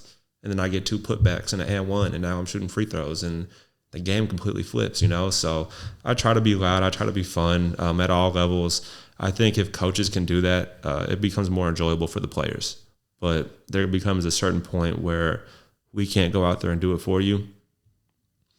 I don't need to be yelling help every single time we're on defense. I don't need to be yelling gap every time we're on defense. Like, that is something that they need to pick up and they need to recognize, but that's just who I am as a coach. If I was a head coach, I'm up on the sideline in the defensive stance, hands up, like closing out, like you see like the Jason kids and stuff like that in the league, like doing that on the sidelines. But it's because of their love for the game, and they live basketball. So that's kind of what I embody as a coach, is just high energy, high volume. If I can pick you up and make sure that you know that you got to stay up, like, being a front runner is the worst thing you can do. For those that don't know what a front runner is, it's if you're up, you're up. If it's down, it's down. Like, that's probably the worst type of basketball team you can be, because when it's going your way, it looks all good. But when it's not, you guys all tuck your tails and act like you don't want to be there, and the game's done. Like, kind of like a defeated, weak mindset is the best way to put it. So I try to prime my kids and my teams to not be front runners. It don't matter if we're getting our butt whooped by 20, if we're beating a team by 35. Our energy has to stay the same and stay consistent, and it's got to be up here. I'm not letting it start here and work its way up. I'm not coming here, going down, flatlining, and going back up. Like, my energy is here at all times. And if it's not, it's probably because we're beating a team by 50, and I'm going to be humble and be respectful and not be prancing up and down the sideline and acting like I've been here before, you know? Do you find, so you said high energy, high volume, your coaching style. Are there ever days where you're, for whatever reason, just tired, and like, is it sometimes more challenging to get to that level for you? So I guess I'll get into, there's a backstory to it a little bit. It's a side tangent, but so I got diagnosed with type 1 diabetes just a little over 3 years ago, May 14th, 2021. So I'm reaching that 3.5 year mark. Figuring out that health stuff, basketball really saved me. I was coaching AAU at the time. I had a 8th grade boys team, and I had that 5th grade team. And I had to miss a couple practices. I was in the hospital for several days. And when I got back, they freaking rallied behind me. Like, you would have thought that, like, I got shot and I was on my deathbed and I somehow managed to come back, which, I mean, diabetes is no joke. Like, it's a 24/7 job being a type 1 diabetic.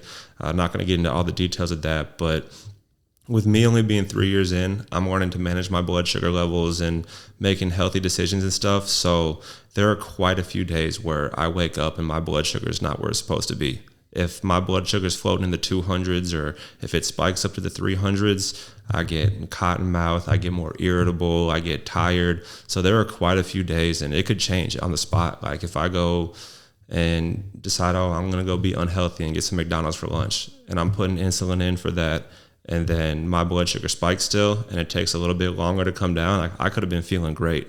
But the minute it starts to spike, I start getting fatigued, I start getting tired. So I honestly battle that on a daily basis. It's just one of those things where I decide to make a choice. Is it going to affect my day-to-day routine, or am I going to pull myself up from the ground up and make sure that I get after it? And I don't try to use it as an excuse or as a crutch when I'm having rough days, because people are always going through stuff. People are always having those life struggles. But those days that I'm tired, I use basketball as my safe space. I know that no matter what I'm going through, no matter what my energy is, if I can step into that gym and I can walk there on my own 2 feet, like, it's going to be a good day. So I try not to let those days where I'm more tired or more fatigued really get to me. But with someone who is now battling a lifelong illness, essentially, with no cure in sight, like, it's one of those things where I just have to make that choice for myself. And there's days where it's harder than others, but if I can choose to not let what I'm going through affect what I'm trying to go and contribute to other people's lives, I think I live a better lifestyle. And then my boys see that and they respond to that, and they're like, okay, like, if he's not coming in here saying, my blood sugar's in the 300s, like, excuse me if I'm yelling and cussing today, this, and this, but I'm just being real and being like, all right, let's get after it. Like, and not letting them see that. It just is an accountability aspect, I guess, for me. So I try to always keep that energy. And I know that when I'm stepping between those lines, that it's up regardless. I'm not a front runner. I don't like to be a front runner. I never want to be a front runner. I'm a positive guy. I can't stay down for long. If I get upset about something, I'm taking a couple deep breaths and I'm moving on with it, because chances are it's already behind you. So it's a I'm tired, but I'm going to do it anyway type of thing. Yeah. I mean, Feet said it in his podcast with you. Closed mouth don't get fed, man. If I want to lay down and sleep and lay in bed all day, all right, that's cool. But that just means someone else is getting up and beating me to it first. Like, there's going to be days where people got it hard. You never know what that person next to you is going through. Whether they just lost a loved one, if they lost a dog, if they're worrying about making enough money to put food on their table for tomorrow night. Like, you don't know what people are going through. And the fact that I was essentially a dead man walking with the blood sugar levels that I had when I found out, at the time I found out, like, the doctors were shocked that I drove myself to the hospital and that I was walking in there on my own 2 feet. Like, my blood sugar was over 850.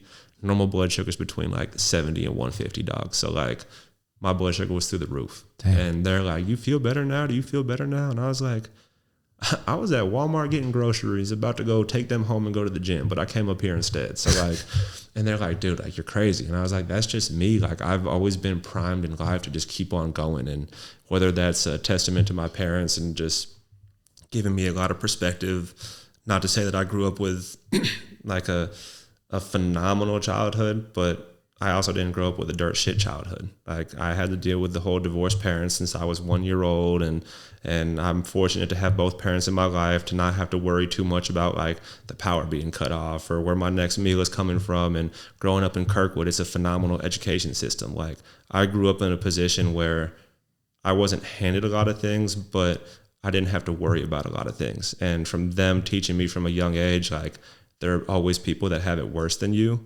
It doesn't mean don't feel bad for the situation you're in. It doesn't mean you can't have the emotions that you feel because you're upset because you're dealing with some adversity in life.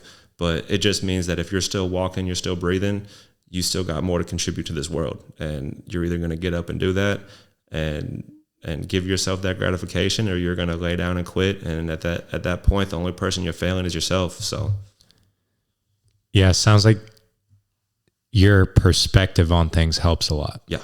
Because like, it's one thing to, okay, I'm tired or not feeling it today, but I'm going to do it anyway. And just kind of like bare knuckle, just do it. Mm-hmm.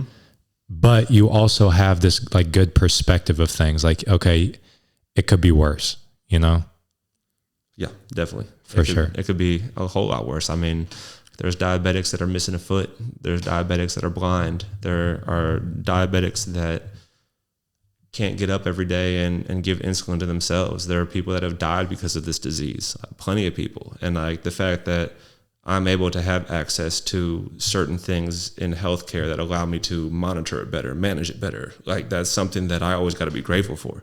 There aren't people that get to have the Dexcom, the little sensor on my arm that reads it for me. There are people that have to go prick their finger several times a day and stuff like that. So like you said, the perspective piece has given me a lot. So, and I've always kind of been told I was an old soul to an extent. My mom was the main person telling it to me. And like, I think it goes to the way that I was raised by them. My mom's not from America. She was born in Manchester, England, actually. Moved here when she was 3 years old. So as far as her side of the family goes, I'm the first person in our family that was born in the U.S. So her coming to America at a young age, she lived a little bit of a different life, especially dealing with the loss of her father when she was 3. Like, she had to deal with her own traumatic experiences when she was a kid. And it contributes to her life even to this day. There are certain things that affect her differently than it would affect someone who hasn't gone through those things. And being able to understand that and being able to be raised by her primarily as a single mother, it's kind of always given me that perspective is to always see that, like, you don't got it that bad, dude. Like, you're going to be faced with things in life. You're going to think that you got it easy and you got it made for you. And then you're going to hit a brick wall one day and you're going to be like, damn, like, do I respond to this or do I turn the other direction? And do I try to go back to my old ways? So it was some rapper. I forget who it was. Or it may not have even been a rapper. I forget. But there was some quote that I read one time that was talking about like someone was in your same situation and they bodied it. Like, they hit it out the park. They made the most out of it. So like, you have no excuse not to. There's a great G Herbo song, Malcolm by G Herbo. He talks about 2 different stories about a kid that grew up in a rich town and all this stuff. And by the time he was in high school, he was toting heat and selling stuff and ends up getting shot before his 18th birthday. And on the other end, it talks about a kid that grew up in that situation and made it out. I don't think that's the song you're talking about, but G Herbo does a great job explaining that in his song, actually. And then another, because we're on the rap stuff, I want to make sure I drop it at some point because I think it's free game for anyone. Montana 300 in his rap guy song, he said, in order to be the master of something, you can never stop being a student. And that is something that I wake up and I tell myself every single day. I tell my players, and it hits deep because it's like, it don't matter. Like, a lot of people don't realize this, but if you take child development at some point in high school or in college and take those classes where you learn about motor skills and stuff like that of kids developing into young adults and stuff, we never stop growing as people. if we stop growing, it's because we're limited ourselves, but we never stop growing. We never stop learning. We are becoming someone, I don't want to say like we're not changing every day, but we're becoming someone different every single day, whether that's through experiences, that's through who we talk to, through our job, all those things. But when he said that in his song, and he said, in order to be the master of something, you can never stop being a student. That's what I try to take to my approach as a coach every single day, is I'm never going to be in a position where I see myself as ahead of somebody or above somebody else. I'm never going to view myself as below someone and vice versa. Never someone as below as me. But if I can approach every situation with the opportunity to learn and grow and get better, I mean, you can see what happens. I'm 25, coaching my third year of college basketball. Like, it don't get much better than that. I've had games on ESPN. I've got a conference championship. I've got a national tournament appearance now. There aren't many 25-year-olds that are coaching that can say that. But at the same time, it's like, as a coach, I want to make sure that my kids don't end up in my position. Ain't nobody should be 25 coaching college basketball. You should be, if you love basketball like that, man, like, you should be getting ready to graduate and go try to play overseas or play in the G League or get drafted or something like that. And like, not to knock coaches and stuff like that. Like, I found my niche early, but it's because it didn't work out. And I'm sure like I can go back and tell those kids now, is like, here's where I messed up. I didn't go talk to my coach. I didn't take care of the academics. I didn't do this. And yeah, now it's wonderful that I'm in the coaching world and making all this ground, and that's where I want to be. But like right now, as players, I can tell you, you don't want to be in my shoes. You want to be somewhere else. You want to be going on to play at a 4-year institution with an opportunity to make an impact where you can get drafted someday, or go play 10 plus years overseas because you love the game that much. So yeah, that's kind of. It's important to have that perspective, which it sounds like you do, of like, so like the G Herbo song you were talking about. Yeah. So like using that framework and like applying it to you, because as we were texting to do this, you were saying how like basically how you're like trying to make up ground for like what you didn't do or like didn't take care of in high school. Yep. And it's easy to fall into this like regret mode. Maybe I should have done this, I should have done that. But then it's like, well, the path you're on right now, maybe that's like the ideal. This like this is where you're supposed to be. Type thing. And I think you have that perspective. Yep. I think so for sure too. And I know that obviously like you can't go back and relive the past, but you do have the opportunity to change the future. And I think that like even now being, I'm in technically year 7 of college, I've thought about playing college basketball every single day in these past 7 years. But now I'm at a point now where it's like, I'm thinking bigger than that. I'm like, okay, like I get my bachelor's degree in May. Do I want to take a year off? Do I want to go try to get my master's right away in sports psych so I can apply that to my coaching? Do I want to just worry about coaching and making money and putting myself in the best position to succeed? But at the same time, like, can I use my current learning experiences to benefit my players? That's why I tell them, like, I'm in school right now as a coach. If I'm grade checking y'all, and if we got grade checks once a week, I ain't gonna knock you if you come up to me, hey, Coach Alex, like, let me see them grades, like, pull up that canvas real quick, let me see what you're working with. It's like, all right, I got you. I got all A's and a B right now, like, straight up, I'll show you that. But like, if I'm gonna hold them accountable, I gotta allow them to hold me accountable as well. And that's not just for my sake. That's to be vulnerable. That's to allow them to see that even though we're coaches, we're still going through the same stuff they're going through. That we still have similar paths. We still have similar things we got to knock out. And with me being at a JUCO now, there is a misconception a lot of times that JUCO are all the kids with bad grades and troublesome like behavioral issues and stuff. And that's not the case these days. It's those kids who didn't get the chance to go play college ball or get recruited because they got into AAU late or because of their high school team being such a small class school. So for me to show them like, hey,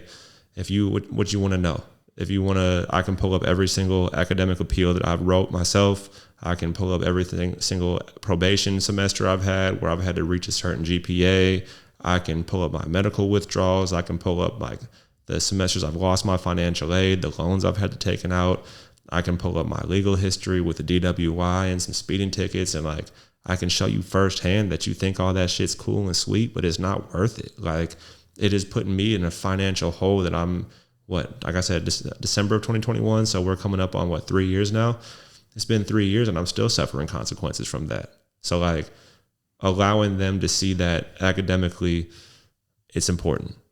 What you do outside of the classroom in the social world is important and stuff like that. And that's just being vulnerable, allowing them to see. And not all of them are going to come up to me and be like, hey, yo, talk to me about this or what's going on. But when you got a kid with a 5.0 Mustang who's trying to peel off the lot every single day, and it's like, bro, you ain't got to be doing that. Like, you ain't got nothing to prove. Everyone can hear your car from a mile away, dog. Like, keep it in the speed limit, because like, police do not play about that. It's not just for your safety, it's for other people's safety. So constantly being able to give them lessons and turning my mistakes and failures, in a lack of better terms to say, I guess, like turning those failures into something positive is the best thing that you can do as a coach, in my opinion. If you can show them that you're not perfect, that you make mistakes, that you've got things that you got to learn and get better from, and be open with them about that. It's not saying, oh, coach made that mistake, so I can go do it too. It's no, coach made that mistake, and he's actually trying to make sure that I'm not going to go down the same path as him, you know? And I think it works to your benefit too, that you're younger. Yeah. Because you're able, they probably like receive it better. There's a new school, I call it, there's a new school wave of coaching. And I think that all respect to the older coaches that are still dominating the game and have these very reputable programs and stuff. But with this generation, there is a new wave of coaching that is quickly approaching. And it goes back to the adaptable thing I was talking about with like the Mizzou program. It's like, are these coaches able to adapt to the new school style of approach? You're going to see a lot of these coaches that are kind of in that middle ground where they've been coaching 10 to 15 years already and they're in their 40s. Like, they're not that old. But the disconnect because of what they had to go through during the times of COVID and stuff like that are a lot different than what you and I had to go through during COVID. I was in school when COVID hit. I had to go online. I had to stay in quarantine and stay in my room the entire time.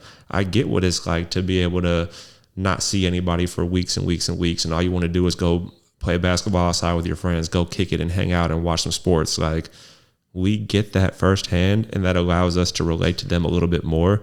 And I think that's what really contributes to building a bond with student athletes is, are you personable? Are you able to relate to them these days? Because that's what these kids really need, because you look at their social skills. You look at the way they interact. You see, and I mean, you live down here on the South Side, like, these kids be some badasses these days. Like, they aren't afraid to get outside and tear shit up. Like, they do not care. Like us, we would have been hanging from our back porch because our mom would have whooped us for it. Like, yeah. They are different, and they are looking for people they can relate to, because if you can relate to them, they're going to trust you a little bit more. And at the end of the day, if you're a coach, if you're a trainer, if it's basketball, baseball, football, it don't matter. If you can build that trust with your team, that's the number one step to winning the locker room over. And if you win that locker room over and you build that trust early on, it don't matter if it's girls basketball, boys basketball, 5th grade basketball, college basketball. Those kids will go to bat for you, and they will run through a freaking brick wall with no questions asked. They will go do it.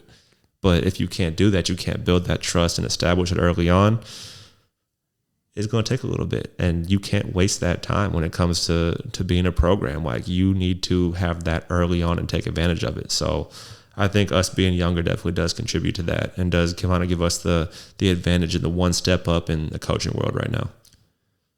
So you've coached girls and guys. Mm-hmm. Currently coaching guys, or you're coaching both, right? Yeah, essentially I'm helping out with both. I'm the men's first assistant coach, and I'm working as a volunteer assistant with the women's team right now as well. Okay, bet. So I have two questions that I want to make sure we get to. So first off, what would you say are the main differences between coaching girls and guys? Main difference, there's the one that everybody knows you can take out the picture right away, is the athleticism. Sheer athleticism, I'm not even counting that. But the main difference that I've seen, I was at an all-girls school too, you got to realize. So they had guys on campus, but it was like conservatory, working like double performing arts majors. So I was at an all-girls school too. The intensity is the same. The work ethic is the same. Everything they do is the same. But what I realized on the women's side of the game, it is about 80 to 90% mental, at least 80% of the time. And that is the only difference there is. You take away the high flying dunks, you take away the blocks off the backboard and stuff. Like, I had a girl last year from Steven. She could throw down rim grazers. She was 6'1", reach as long as mine. She was throwing down rim grazers. People were in the gym looking at her like, we got to guard that? Like, she was a former Division I player. And you're starting to see the athleticism increase on the women's side now. You're starting to see more girls dunk, more girls taking off, like the back scratchers, like the girl from Canada. I think her name's like Toby Fournier. She's playing at Duke now. Tall white girl. She's throwing down back scratchers like you would think that you would see in a guy's game on a fast break. Like, people are throwing head taps and stuff. Like, the athleticism is growing, but it is all mental. And I might even, you have me back on here after this season, and I might change my mind on that, because these boys, I love them to death, but they just think they too cool. And then they get so in their heads over the wrong things sometimes. But from what I've seen so far, it's all mental.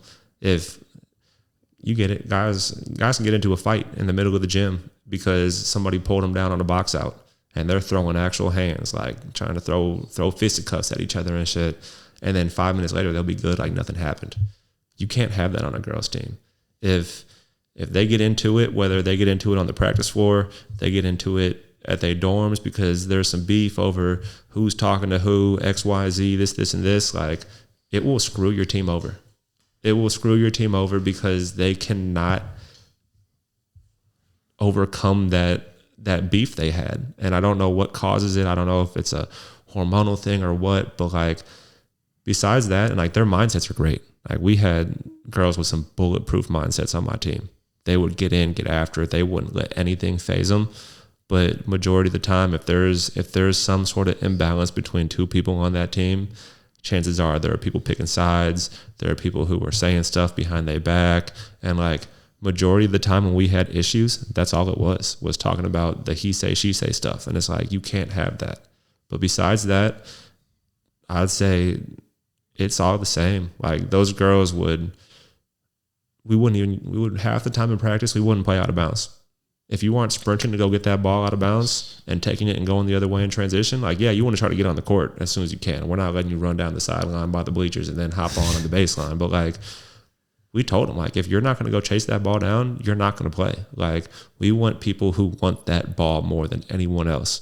And they're over there freaking running into the bleachers, like diving on it, helping each other up. Like, the intensity of practice at Stevens for the past 2 years would probably match the intensity of a Webster Groves practice, just based off of how my old head coach, Andre Belt, was. He coached on the men's side. He coached on the women's side. Moberly, Trinity Valley, he was at Tennessee Tech as a men's assistant coach. And he brought the men's approach to the women's game, and they responded to it. They ain't going to stray away from it. They're college athletes. They know what they're getting into. And it shows. Stevens College is an all-girls school. Went from the laughingstock of the AMC, the American Midwest Conference.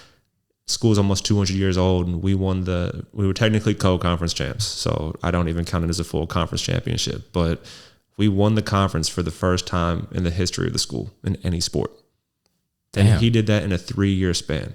He went from not even reaching 10 wins his first year to us reaching double-digit wins our second year, I think placing third or fourth in the conference, to having a position where we could have won the conference straight out and then had a chance for the conference championship in the tournament. Ended up losing in that, but because of our strength of schedule, we still got a national tournament bid as a 9 seed, upset an 8 seed, almost beat the number 1 team in the tournament. Crazy game, low scoring game. They made 27 to 30 free throws. So like, it was, oh man, bro, we held them scoreless. They didn't hit a field goal in the first quarter. They were 0 for 12 to start the game. Damn. And at the end of the first quarter, we were still losing like 7-5. Yeah. So, I mean, there's plenty of other things that went wrong in that game, but to be a part of that and be a part of that history, we beat Columbia College for the first time in school history. My first year there, I think we were like 0-33 against them. So like, now I'm 2-2 against them technically, but that's 2-2 is a whole lot better than 0-33. So like, to be a part of that, just to like, it brings excitement to me talking about it. Like, to see that within a 3-year span, he was able to lay the foundation of what he wants to establish in a program, and for all those girls to buy into that, it's phenomenal. And now I'm trying to carry that over to this men's program at Jefferson College and get them to see the same thing and see what they're able to do. I don't even know if I told you earlier, but this is year 2 for Jeffco men's basketball. Shout out to Sean, one of the guys I train. We worked out this morning, and I told him you were coming on, told him that you coached at Jeffco. And he was like, isn't this only like year 2 of their basketball program? And I had no idea until this morning. Yeah, so they had a team 30 years ago. I can't even tell you what went on, but I think they said it was like budget cuts or something. They decided to cut the program. And our head coach, CB, shout out CB if he ever gets a hold of this video, trying to represent for the brand, for the community. We are one. Yes, sir. But he was the women's head coach. He's entering year 4 as the women's head coach. Last year, he was able to convince the school that, like, hey, if you want to bring some more revenue into this school and like really make this athletics program pop, you need to add a men's basketball team and you need to bring this team back. And they went from having a 85-person tryout last year, 85 people. That's like a freshman tryout at Kirkwood, bro. Like we had like 65, 70 kids try out my freshman year. So to take an 85-person sample size, no recruiting whatsoever, and I think they walked away with a 10-19 record. So to reach double-digit wins as a first-year team, pretty impressive. Obviously, 10-19 is not good in anybody's book, but for them to reach that double-digit mark, I think is impressive. And then for him to go out and develop a whole recruiting class with the boys that we got now and really count this as year 1 for him. So I'm excited to see what we're going to do. We've played a couple scrimmages, like we've played Mobap's varsity team. We went up to Harris-Stowe for their homecoming game, which that environment was an environment like no other. Like I loved it. We didn't come away with the win. We had them. We had a couple sloppy turnovers at the end and then just kind of blew the game away. But they went up to freaking compete. Shout out to Harris-Stowe too. Shout out to Jalen. Man, there's a couple of y'all. I've seen a couple of y'all that you're training. Yep.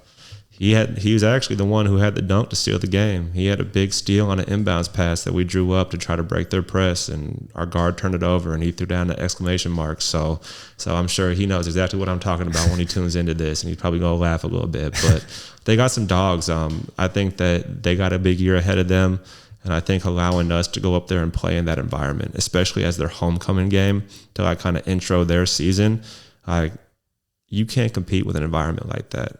I don't want to say a hostile environment, but you're going in there, you got people that have been celebrating all day. They're enjoying like all the outside festivities, the booths and stuff. And everyone loves homecoming. It doesn't matter if it's a Stowe homecoming, if it's a Mizzou homecoming, if it's a North Carolina one. Like homecoming just brings a different vibe to a community that just makes it buzz.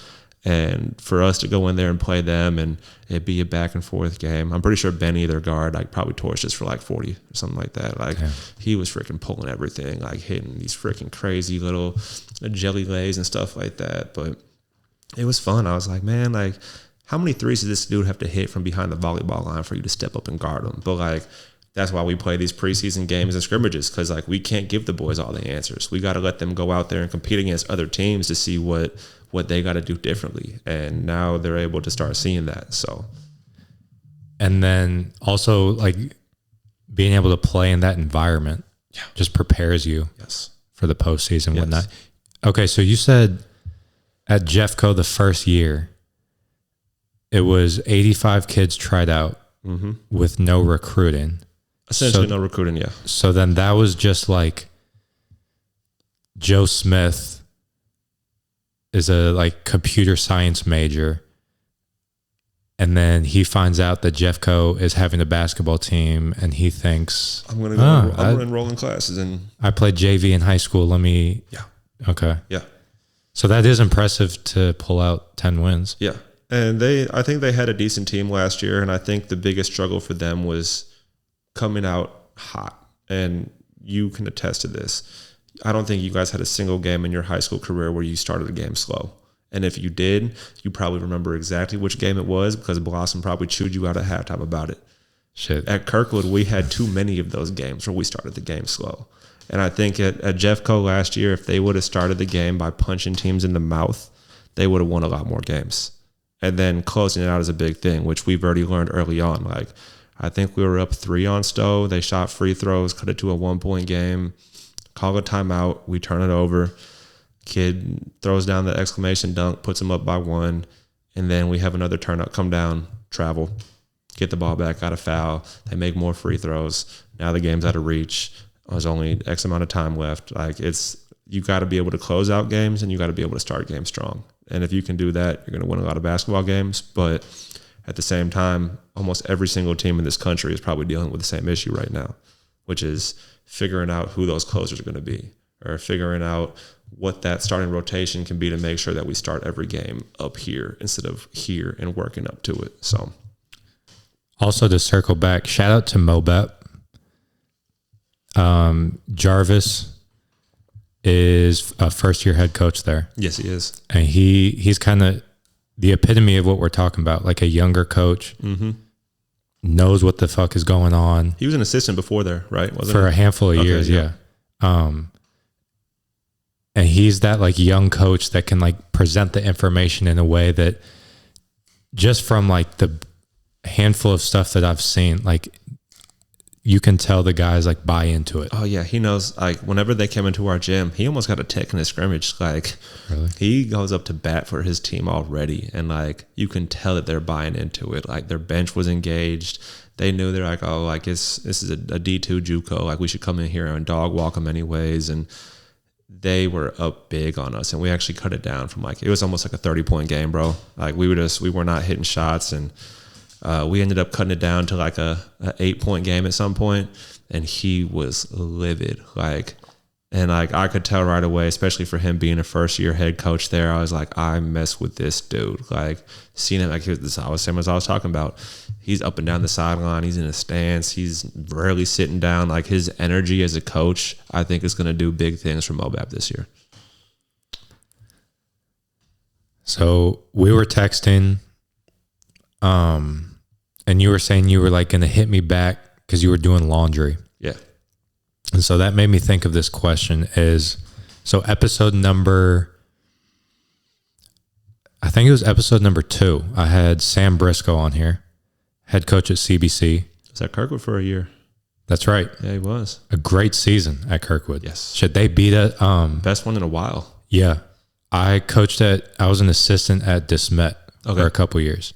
And so we played them in the Circle 7 Parkway West holiday tournament. And they beat us in the championship. They had a really good team. He's a great coach. He was an assistant at Drury for a couple years. And then one of the questions I had asked him was like, what's a typical day in the life? And he was like, it just varies. You wear so many hats. Each day is a little bit different. Oh yeah, for sure. And I would imagine if you're doing laundry, you're probably doing that and like 8 other things. Yeah. So big thing, I live on campus. They don't pay me a lot of money as an assistant coach. Are you taking classes there? I'm taking classes through Mizzou online. Gotcha. So I'm not taking stuff through the JUCO itself. I'm to the point where I've got 5 classes I'm taking right now. In the spring, I'll have 4. And then my degree I'm good. I'm golden. So I just wanted to keep it at Mizzou, avoid those transfers and having to pay more money than I've already had to spend. So I'm not taking classes at Jefferson College, but I'm living on campus. That was kind of part of their deal with me coming in as as an assistant coach, is allowing me to get some free living. They know they can't pay me a lot. They can't offer a whole lot. So they really like their assistant coaches to stay on campus. So I'm currently staying in, I call it a dorm sometimes, but they're apartments. Like they're suite style. You got a living room, you got a kitchen. I'm actually in a temporary one right now until I get moved to my official one.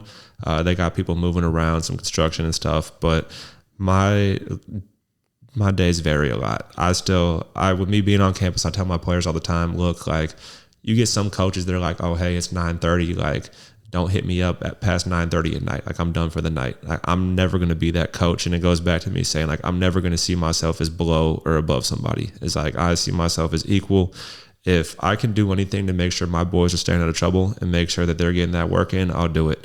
So I'm typically letting one of our foreign kids in the gym 4 days a week at 6 a.m. So I'll wake up, slide over to the gym, let him in at 6 a.m. I'll go get a lift in myself, trying to kind of get my health journey back in progress and stuff. I'll go back to my apartment for a couple hours, let my dog out, spend some time with him, then go up to the gym anywhere between like 9 and 11. It depends on the day.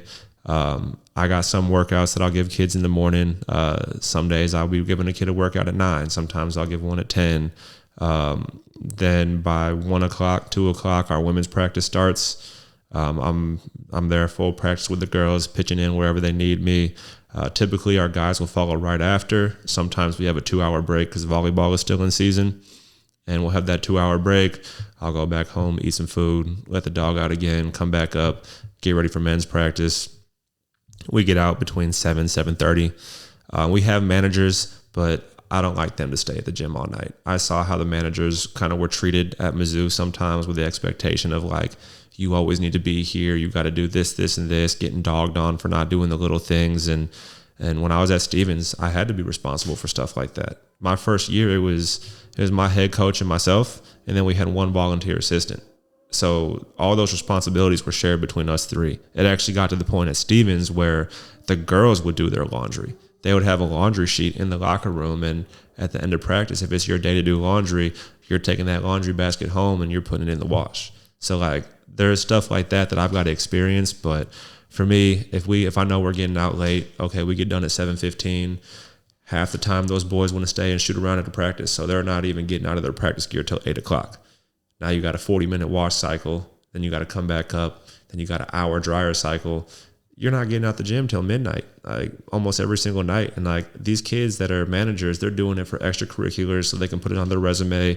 Now they're committed to their role. They're doing what they can do. But for me as an assistant coach, it's like, if I'm going to be up here anyways at 10 o'clock at night letting a kid in the gym, I can go downstairs and do laundry. I ain't got no difference. Like, it don't make no difference to me. Like, I've been doing it for the past couple of years. So who am I to start acting different now because I'm in a different position is kind of what I'm getting at. So our days are always changing. There's days where we got to go do inventory and make sure we got all our uniforms and make sure that they're washed and clean. Do we have a meeting? Our coach is involved with the BSU, which is the Black Student Union. Do we have a BSU meeting? We might have to go and pop out to that real quick and make sure that that's being represented and has like a staff on site type of thing to monitor it and make sure it's running smoothly. So being an assistant coach, I mean, you get part-time pay, full-time hours, but you know what you're signing up for when you get into it. And I think we both said it in our text, is like, if you love what you do, you're never really going to work a day in your life. It don't matter how many hours I put in, because at the end of the day, 20 years from now, when I'm in the NBA coaching, I can look back and be like, all those hours were worth it. Because now I got a chance to go win an NBA championship, and 3 of my best friends were sitting courtside ready to celebrate with me. Like, that's the vision, essentially. It's like, these hours don't matter because it's site work. Yeah. It's like that. Yes. So you're in an apartment.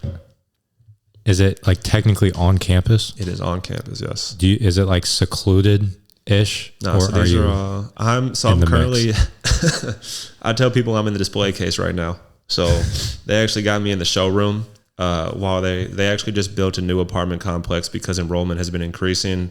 They wanted to make a new facility so more students could stay on campus if need be. A lot of the other coaches, or a handful of other coaches, live on campus. They work in housing, and they're also a coach. So they're waiting to get their new house set up. I think they just moved over there in their apartment where the new one is, and I'll be moving into their section. But for right now, I'm in it's technically the showroom. All of these are 4-bedroom apartments, 2-bath.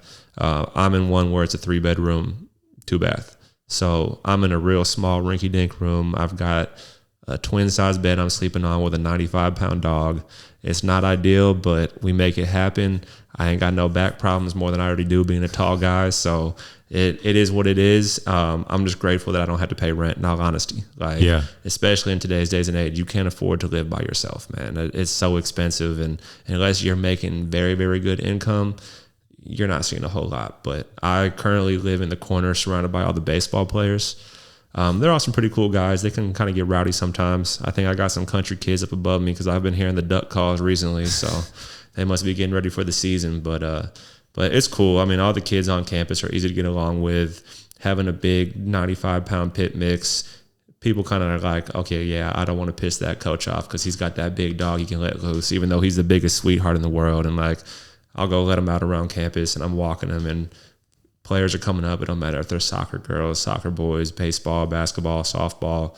Like, it does not matter. So, like, I mean, it's a close-knit environment.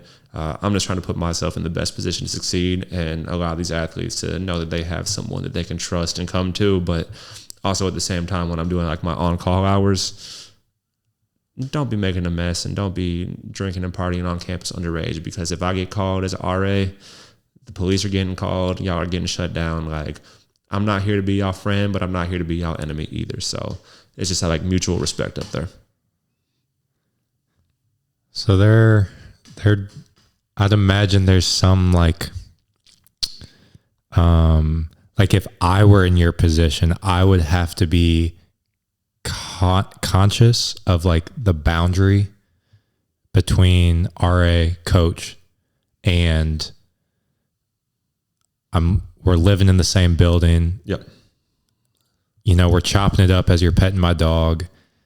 I'm 25, which isn't too far away from 21, 22, you know. Yep. Do you find there's like a dance you have to do or like a balancing act?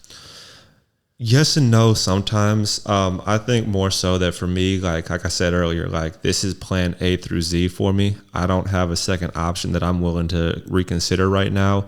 So as far as my profession goes, I'm putting myself in a position to succeed no matter what. I'm never going to do anything that is going to hinder my ability to keep on advancing as a coach. And I think there's a very fine line between what you can and can't do and making sure that your intentions are always pure. And like I said, I coached at an all-girls school. So even there, being a younger coach, I did kind of feel like I was walking on eggshells sometimes and like, oh, like, do I need to watch what I'm saying? Did I say something the wrong way? Did this come off as like a slick comment? And that wasn't my intention at all. But like, this career means everything to me. And the last thing I want to do is put myself in a position to damage that and damage my reputation early, especially because I am a young coach. And I think that everyone on campus sees that. They understand that.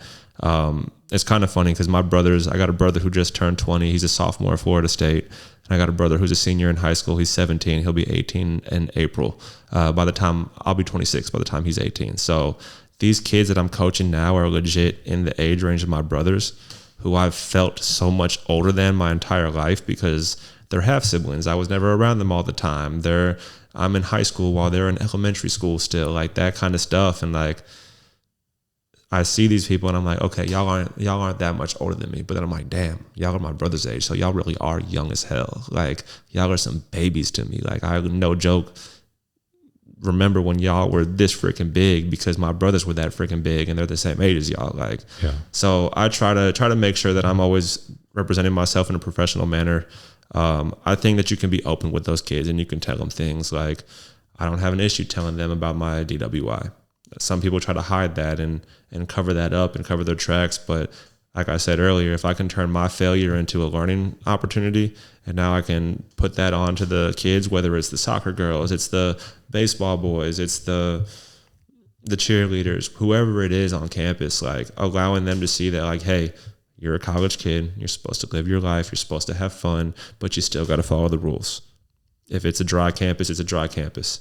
If it says it's a tobacco-free campus, it's a vaporizer-free campus, that means no weed, it means no vapes, it means no cigarettes, it means all that stuff. Like, if you get caught with it, you're going to get in trouble. That's just you being ignorant. That's you trying to act like you're above the law, and that goes back onto what I'm saying. Is like, I don't view myself as above anybody, so making sure that they understand that. But when I'm not in coach mode, I tell people all the time, if I'm not in the gym, you ain't got to call me coach. You ain't got to call me Coach Alex. Like, you can call me by a first name basis. Like, I'm not going to go home and tell my brothers, like, yeah, you got to call me Coach King from here on out. Like, they're going to look at me like, are you fucking crazy, dude? Like, so I get it. Like, and that goes back to the mutual respect and communication kind of thing that we've been talking about throughout this podcast is like, you don't want to come in here with your nose stuck up in the air, like flaunting, like strutting like you're that dude. Because like, that's the number one way you lose someone's respect is by like gloating and boasting and acting like you're any different. Like, I'm not going to be,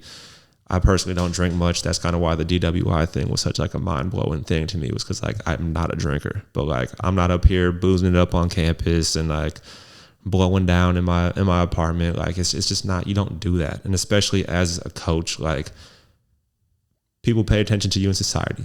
The school pays attention to you. Even if I'm not wearing Jefferson College stuff Am I going out in public intoxicated? Am I going out in public reeking like trees? Like, people pay attention to that, and who cares if it's legal? Who cares if it's a state where we can do it recreationally, stuff like that? You have a greater image, a greater brand to represent. There's been times where I've seen kids in high school that I was recruiting. They went up to somebody after the game and were like, "Hey, you got that gas on you?" And I'm like, "Dude, I'm standing here in a college sweatsuit recruiting, and you just got done with the game. If I was going to come talk to you and I just heard you ask that right in front of my face, like, it's a complete turnoff. It's like, first of all, you're not old enough to be doing that, so don't be doing it. But like, if you are already at a point where you feel like you have to outsource to different drugs and substances and stuff like that to live life, you're doing it wrong. You don't need that type of stuff. And like, I don't stray away from that. And like, even putting it out here on this podcast, a lot of people will be like, "Oh shoot, it's the coach talking about getting a DWI or smoking weed." Like, times are changing. We can't be like hypocrites about it. I'm 21, I can do this legally, but it's affecting my life in ways that I don't want it to affect it. It's bringing me down negatively. I got to make sure that I'm staying away from the negative aspect of things, and I'm putting myself in position to succeed. So there's times where I'm open with people on campus and will tell them things and stuff like that. And there's times where I choose to refrain from what I want to say, and just making sure that like there's that mutual respect, especially with the women on campus. Is I'm never like I said, they're freaking babies, bro. Like, I don't care if people want to say, "Oh, they're 18, this, and this." Like, if I'm on campus looking at people that way, I shouldn't be coaching college sports, dude. I'm here for my job, and I'm here for my job only. I want to see my boys succeed. I want to see these athletes succeed. Y'all can talk to me, you can communicate with me, but like, I'm here just straight tunnel vision. Like, I'm here for the basketball stuff and basketball stuff only. And if you're a distraction to me, I'm gonna let you know. That's a perfect way to put it. And that's a way that we're extremely the same, is the basketball training coaching becomes like the foundation that all our decisions are made on. Yep. Like, the tunnel vision is a perfect way to put it. I stole it from Mizzou. It's about the front of the jersey. A lot of people worry about the name and the number on the back. It is about whatever name or logo is on the front. I'm always representing that brand. I'm representing that community, and I need to do that to the fullest. There are substances and things that can be beneficial, but also knowing that it can still hinder you way more than it can ever benefit you. And that's a big thing that I try to let them know is like, if I vape, okay, dude, I went into your room and I saw a pack of Zins on the counter. Like, you don't need to be doing that during the season, man. Like, I can't judge you. I can't tell you what you can and can't do because you're 21. Go out and buy it at your free will. But I can guarantee you, if you cut that shit out, you're going to see an improvement on the court. You're going to see an improvement in the classroom. You're going to see an improvement in your energy and your mood. And with me being in a new position where I'm impacting boys now at a young age, I've cut back on a lot of my habits. People think I do drugs because I'm shooting my insulin up at the frickin' restaurant. So it's kind of funny. But like, I've cut back on so many things just because of the sheer joy and love I have for my job. And then on top of that, I need to kill it at school. I want to graduate. I don't want to lose another job because I didn't have my bachelor's degree. I want to keep on advancing. So I had to look at myself like a grown man and be like, hey, where society accepts all these things now, I can't be doing that as much. I need to go represent me and represent who I want to represent to the fullest. Dude, that's fire. That's like, I'm just imagining like Jeffco administration or whatever, like finding someone to hire for a basketball coach and that's going to live on campus and be an RA. Like, everything you just said is their like ideal person. Yeah. And in all honesty, they had issues last year with a former assistant that was constantly doing the wrong things on campus, and people could smell it consistently and coming to the gym and stuff like that, supposedly. And like, I can't speak on it because I wasn't there, but just through word of mouth and what I heard, like, that's not how you represent a program. You don't want to be under the influence in any sense. It's not saying you can't go out and do it on your free time, but you just got to do it responsibly. And if I'm on campus, I got a job to uphold. I don't care if I'm making $10,000 or if I'm making $50,000 or I'm making $250K a year. Like, it does not matter. My job description, my responsibilities are never going to change. And that's making sure that these kids understand that, look, when you are in a position where you can do that at your free will, you do it. But when you have things like your eligibility, your legal aspects and stuff on the line, like, I ain't losing my job for doing that. You're losing a season of eligibility, and now you have a tarnished reputation because that is going to stick to your name. Oh, yeah, hey, he's a great kid, but he couldn't pass a freaking drug test to save his life, and he just lost another year because he popped dirty again for Adderall he wasn't prescribed to, per se. Like, people don't realize what goes into those banned substance lists at different levels and stuff like that. And like, if you aren't being open and honest with the trainers, with your doctors, and making sure everything's on file, one slip up can mess you up. And like, they need to be able to see that. And it's not to say that, hey, if you don't want to play college sports anymore and that's what you want to go do it, but you're throwing your life away. You're wasting your time. You're going to waste your money. You're going to waste your time. You're going to waste your brain. And next thing you know, you're going to blink and you're going to be up on the streets and you ain't going to have nobody to turn to. And then it's like, then what are you doing? So making sure that they know that. And like I said, you just got to respect the area that you're in. And I got to do that as a coach. And I can't be a hypocrite and try to go against those rules and then get onto them for not doing this or for doing the same thing, you know? That goes back to the like it, love it, or live it. Yep. There'll be sacrifices that you'll have to make along the way. Yes. It just depends on where you rank among those. Exactly. Sure. So you're on your way to being an NBA coach. That's the goal. That's what it is. Yep. So you said you're a league pass guy. Yeah, I've been slacking on it. I was kind of mooching off some friends every once in a while, or like splitting it. But this year I haven't gotten into it. But yeah, I've been a league pass guy the past 3-4 years. I've been real tapped in. I've been listening to a bunch of like NBA podcasts during this off season, and so I've been pretty locked in during this year. So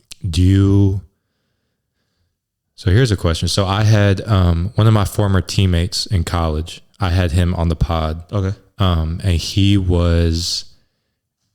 had like started reffing. Mm-hmm. It's tough to do, man. Super tough. On a side note, shout out to Sarah Woods of Big Game Officials. She does like ref training. Okay. So it's like 15, 16-year-olds. Some of them are that like want to make some like extra income or whatever. Mm-hmm. Or it's like 30-year-olds, but they're training them on like positioning, how to talk to coaches, hand signals, all that stuff. So that's phenomenal. So I was talking to my teammate on here, and he was saying that once he started reffing, he would watch NBA games, but more so just watch the refs, how they go about it. Mm-hmm. Are there certain coaches in the NBA or just anywhere that you look up to? Wouldn't be the right word necessarily, but guys that you're kind of like influenced by? It's tough. So like, I guess I'm kind of similar to that. Whenever I watch NBA now, a lot of people just watch it to watch it. I try to pay attention to see how quickly they're getting into sets or what kind of sets they're running. And a lot of people are like, oh, it's the NBA. They don't run anything. It's just glorified pickup. And it's like, no, that's not the case. They just get into it so quickly and it's so fluid that you don't realize they're running actions. But as far as coaches that I admire, I was actually talking to someone before I got down here. I don't really try to model myself or pay attention to too many coaches, influencers, trainers, stuff like that. I really try to stay in my own lane because I want to build my own legacy, build my own coaching style. But anytime I get a chance to learn from a trainer or watch a video, see like, oh, is that a drill I can put in my bag? Or is that something that I could do with a full team at practice? And like through conversations like this, learning what I can do to be better as a coach, I try to stay away from like comparing and modeling. But honestly, I'm a big Steve Kerr guy. I think what he did with the Warriors and making them a dynasty, whether people want to have that argument or not, I know that kind of starts with the upper level people like the GM and stuff, but I think he's kind of come into question quite a bit recently, especially with the Olympics and stuff. But I think Kerr is a great coach. More so though, to piggyback off of that, Mike Brown of Sacramento. He's kind of been around the league for a little bit, coached with Kerr at Golden State before he took that Sacramento job. I think what he does is phenomenal. And I mean, look at the Kings. Like they've kind of really, really grown a lot in the past several years and been a team that could actually be a potential contender in the next 5 or so years, I think is the window they have to try to do it. But Mike Brown's a big influence. I think he just knows game. He runs a lot of great sets. He also has 2 lefties on his team, and I'm being a big lefty. I think that if you can work a system with 2 lefties in there, one being a guard and a big, like, it's going to give teams trouble at any level. I don't care if it's NBA, Division II, high school. Like, guarding lefties is tough. So for him to be able to make that work at the highest level possible was pretty phenomenal. And then record does not go to show for it at all. But Monty Williams, when he was still with the Suns, there was one video I saw of him talking to DeAndre Ayton about his level expectations for himself. Yeah. And when he beats himself up, it gets him stuck right here. And he's the only person preventing himself from getting to his level of expectations. After I saw that video, I gained mad respect for him. It was tough to keep my respect for him because of how bad the Pistons were last year, but it's the freaking Pistons. So, like, you got to work with what you got there, but I know they got him up out of there. But I do like Monty Williams for the way that he approaches his players, especially when it comes to mindset and talking to them to make sure they realize what it takes to get them to their expectations. I saw a clip of him talking to his team because they had went like 8-0 in the bubble, something like that. But then, however it worked out, they like got eliminated. Yep. And so then there's a clip of him talking to him, and he was saying how like it was, he used the word therapeutic, and just his whole energy with that speech, kind of what we've been talking about. Like it was real, it was genuine. He was like connecting with the players. Also, shout out to Mike Brown.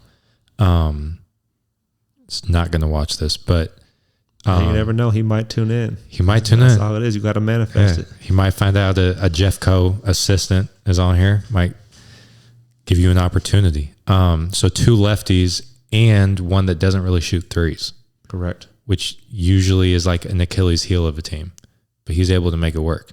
And they're one of the team. It's like a cliche, or it's like almost corny at this point, that like coaches or teams heading into a season will be like, oh yeah, like we're going to play faster this year. Okay. By like game 40, by January, legs are tired. It's all here.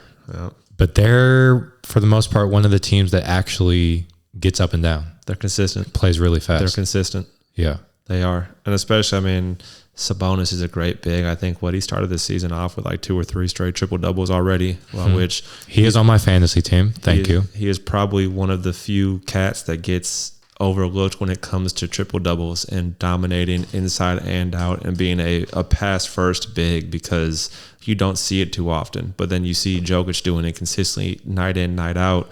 Those other players start to get overlooked. But I'm a big Sabonis fan. I think when you have a guard like Fox, it's easy to play fast. But like you said, when you get to that mid-season point, body starts wearing down. You get a little bit more tired. It's hard to keep that. But he is consistent. If you see clips of their practices and stuff like that, his energy is there. He is not afraid to snap on you. Bro, my God, dude. He's getting out there doing it himself. Like he is. Dude, I don't want to interrupt you, but there is one clip. Dude, it had to have been one of my favorite clips I've ever seen. It was of him going off on Malik Monk. I know exactly what you're talking about. I'm going to fucking lose my top. Yep. Dude, that was my favorite because he's keeping it a buck with him. Yes. And there's like this narrative kind of that like you can't really, especially now, like player empowerment era, you kind of have to like cater to the player. Yep. So that I feel like is so uncommon. For him to do that, like that was one of my favorite clips. Oh yeah, I'm a big fan. As soon as you said, I knew what video you were going towards too, because like I saw that and I was like, that coaches need to be real and authentic, and like people try to shy away from that in this world.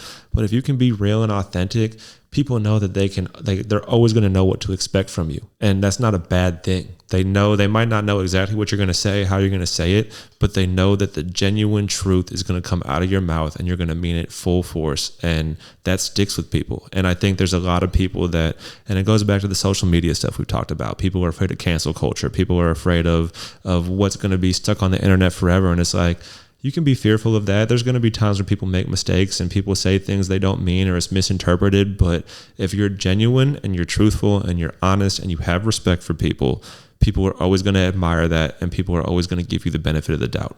But that's only if you truly mean it. Joe Mazzulla is a good example. Yes, he is. And he's a freaking dog too. Like, have you seen their clips of them playing like like pick up with the coaching staff and stuff? Like, oh, bro, you got to search it up. Like, he's out there throwing elbows. They're diving on the floor for loose balls. Like, they're fouling the hell out of each other, like tackling each other damn near.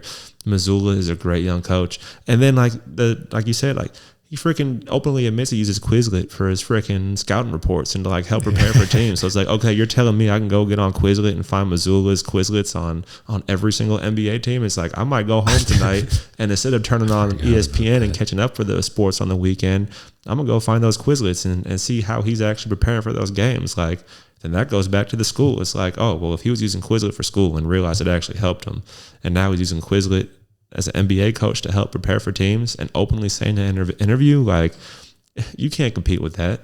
There was an NBA team that was using freaking badges from 2K for their players in a scouting report. There was like a leaked scouting report a couple of years ago, and they were using 2K badges. And I think that's absolutely hilarious. But like, then you look at the generation that's coming into the league. Every single kid coming in the league, I can guarantee you, has played 2K for the past decade, and they know those badges by heart. Yeah, they know if they're Hall of Fame, if they're silver, if they're gold. Like, they get that. And I was like, okay, that goes back to the adaptability we were talking about.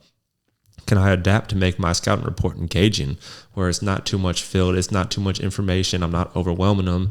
Okay, I'm putting my badges on the side. Okay, if you see Curry and it's okay, every freaking badge is shooting badge and they're all purple, it's like, okay, yeah, you know he's got deep range dead eye. You know he's going to pull that thing from the freaking logo if he's in rhythm. Like, and now people are starting to associate that and starting to realize. So I think it's really cool how coaches are starting to do things like that in the league. I think Tom Thibodeau is another good example of, he kind of has a reputation somewhat of like the old school, old head, like stuck in his ways type of thing. But I mean, I think this year is a good example of like, the Knicks are probably going to win games because of their offense. The defense for them is kind of a big question this year. Big question. And so his ability to adapt, I think, and he's proven a little bit last year too, but like his ability to kind of adapt his approach, you know? Yep. For sure. I think that I'm a Sixers fan. I'm a big Philly sports guy. I got family up in Philly. Okay, so I was going to bring that up because you mentioned the Eagles before we hopped on here. I'm a Bird Gang for life, man. Sorry to hear that. That's the daily life of an Eagles fan. I actually almost wore the hoodie today. I got this Philly hoodie on the back. It says, "Nobody likes us. We don't care." So that's kind of what I live by when it comes to Philly sports. But my big thing is like, we got to stay healthy. I need PG and I need Embiid to get healthy because we got all the right tools around them. So personally, I can deal with Tibbs and them not playing no defense over there in New York because at the end of the day, it's F them. I want my Sixers to do their thing, but it's rough being a Philly sports fan, man. We've had lots of trials and tribulations the past like 4 or 5 years with losing the Super Bowl, losing the World Series, losing the MLS Cup, losing in the conference finals, losing in the second round. Like, it's just been a struggle, but I live with it. I put up with it. I'm going to ride for my team. So what do you think about Embiid pretty much like Embiid and the organization basically saying like, we're load managing to make sure he's ready for the playoffs? No back-to-backs, all that. I don't think it's gonna prolong his career anymore. I think it's gonna benefit him in the sense where he does have more opportunities to rest and recover. But I don't think it's to the point where it's going to be too beneficial. Like, there's other things you can do. I mean, look at Zion and having to lose weight and stuff like that. I mean, everyone that watches basketball has probably seen a video of Embiid eating a Big Mac before the game at the training table. Like, come on, dude. Like, your body's a temple. You got to make sure that you're treating it appropriately. And I get it. He's a big guy. You got to consume a lot of calories to maintain weight and stuff like that. But what I think Barkley said it the other day, like, you're getting paid $180, $190 million to play basketball. Like, there are people that get up and work 60 hours a week at a hospital and are making a fraction of what you're getting. Like, sports at the end of the day is entertainment. If you're getting paid $190 million to go entertain, like, I'm sorry, but get your ass up and go do it. But I think it's gonna end up hurting him. Like, he's not gonna be eligible for those postseason awards. He's not gonna be eligible for Like, people don't realize that stuff takes into factor, like with max extensions. Did he qualify? If he doesn't qualify for first team All-NBA or second team All-NBA, he can't qualify for that super max extension next time he's up for it. So it's going to start messing with his pockets eventually. I think that he makes enough money already where he won't realize it, but I guess we'll see this year if it actually does impact his game and his health status and what he has to accomplish, especially with Paul George being on the roster now too. So like, that's a big, just like anything, like injuries are the big what ifs, but with those two track history, it's kind of scary to think like, I mean, yeah, you could rest him for those back-to-backs, but then you play the next night and he plays again and he could still get hurt.